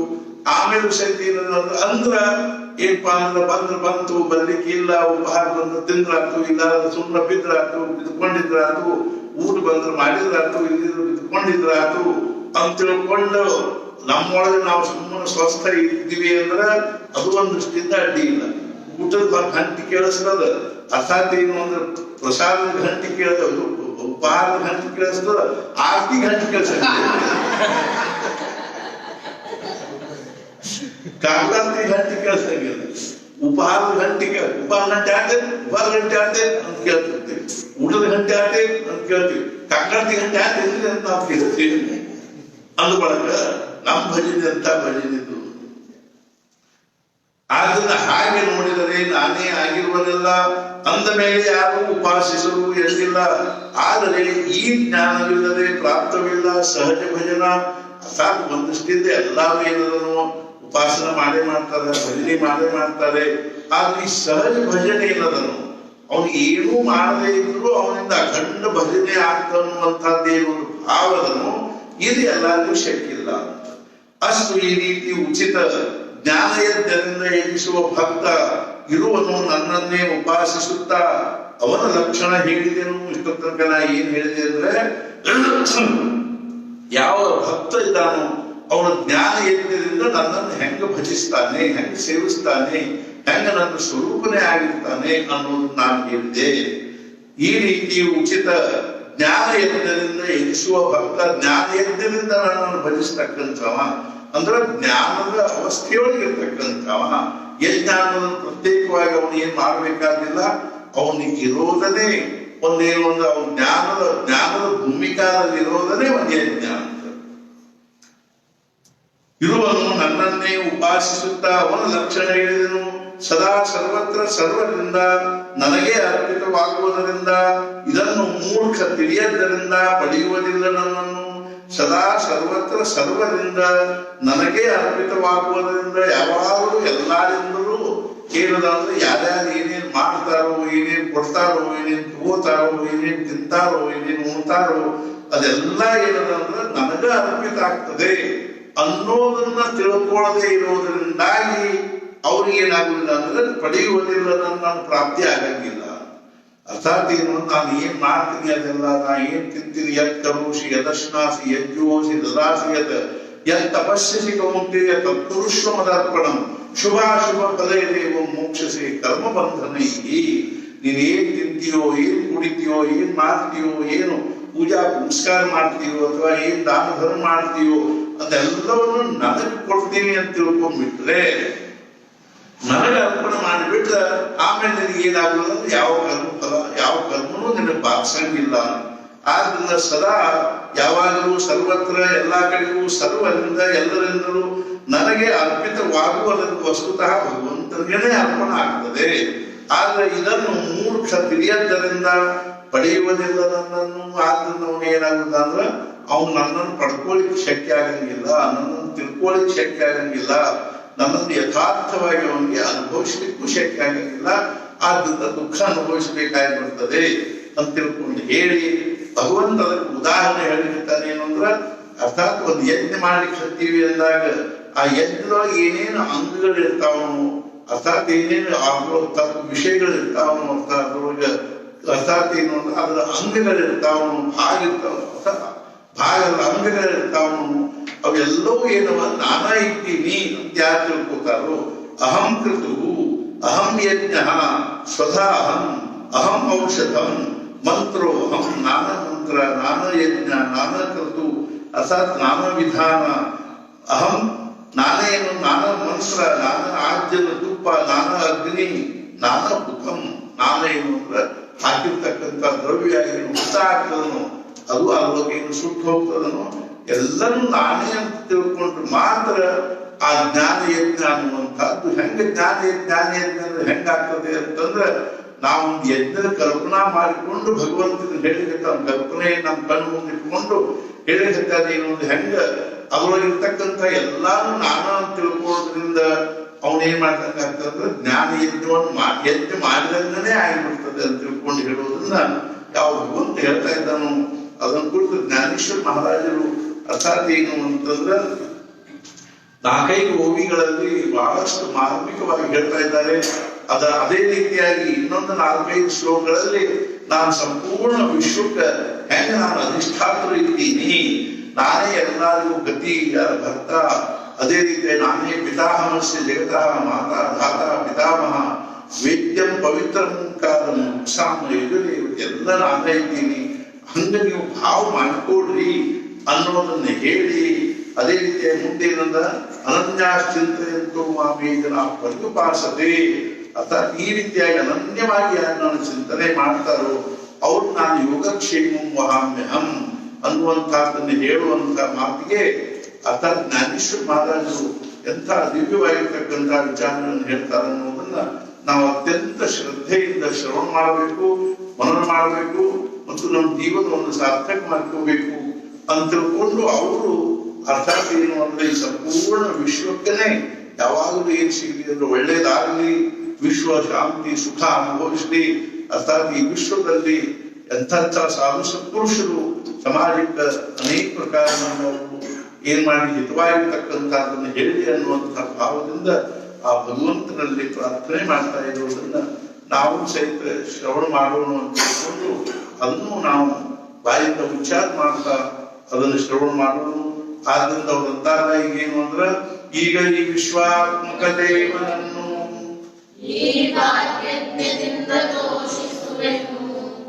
ಸಂತುಷ್ಟನಾಗಿ ಕೊಡಬೇಕಿದನ್ನು ಪ್ರಸಾದದ ದುಷ್ಟರ ಕುಟಿಲತೆ ದೂರವಾಗಲಿ, ಸತ್ಕರ್ಮದಲ್ಲಿ ಪ್ರೀತಿ ಹೆಚ್ಚಾಗಲಿ, ಪ್ರಾಣಿ ಮಾತ್ರರಲ್ಲಿ ಪ್ರೇಮ ಬೆಳೆಯಲಿ, ಜೀವಭಾವದಿಂದ ದೂರವಾಗಲಿ, ಭಾವತಿವಿರ ವಿಶ್ವ ಕಾಣಲಿ, ಸ್ವಧರ್ಮ ಭಾಸ್ಕರ ಪಡೆಯಲಿ, ಪ್ರಾಣಿ ಮಾತ್ರ ಬಯಸಿದ್ದಲ್ಲ ವರ್ಷಿಸುತ್ತ ಸಕಲ ಮಂಗಲ, ಸಂತ ಸಮೂಹ ಈಶ ನಿಷ್ಠೆಯುಳ್ಳ ಭೂಮಂಡಲದಿ ಸದಾಕಾಲ ಭೆಟ್ಟಿಯಾಗಲಿ ಜನರಿಗೆ.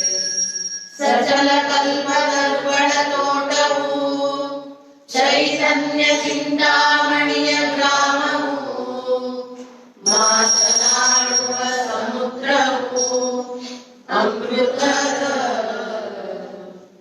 ಚಂದ್ರರಾಗಿದ್ದು ಅಲಾಂಛನ, ಸೂರ್ಯರಾಗಿದ್ದು ದಾಪಹೀನ,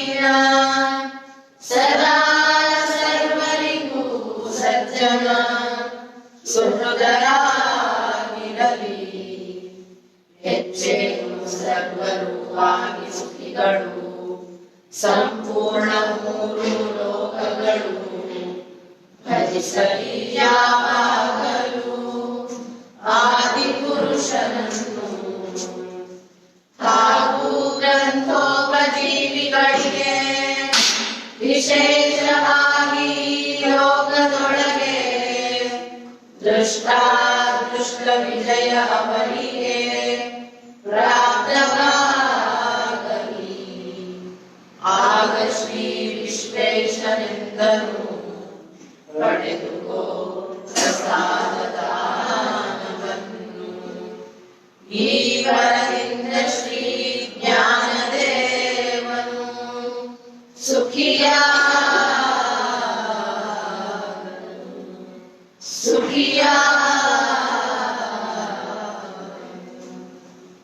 सद्गुरुनाम महाराज की जय. जय जय रघुवीर समर्थ. समर्थ सद्गुरु श्री ಬ್ರಹ್ಮಚೈತನ್ಯ ಮಹಾರಾಜರ ಚರಣಾರವಿಂದಗಳಲ್ಲಿ ಪ್ರಾರ್ಥನೆ ಮಾಡುವುದೇನೆಂದರೆ, ಮಹಾರಾಜ ನಮಗೂ ಆಯುಷ್ಯ ಆರೋಗ್ಯ ಐಶ್ವರ್ಯವನ್ನು ಅನುಗ್ರಹಿಸಲಿ.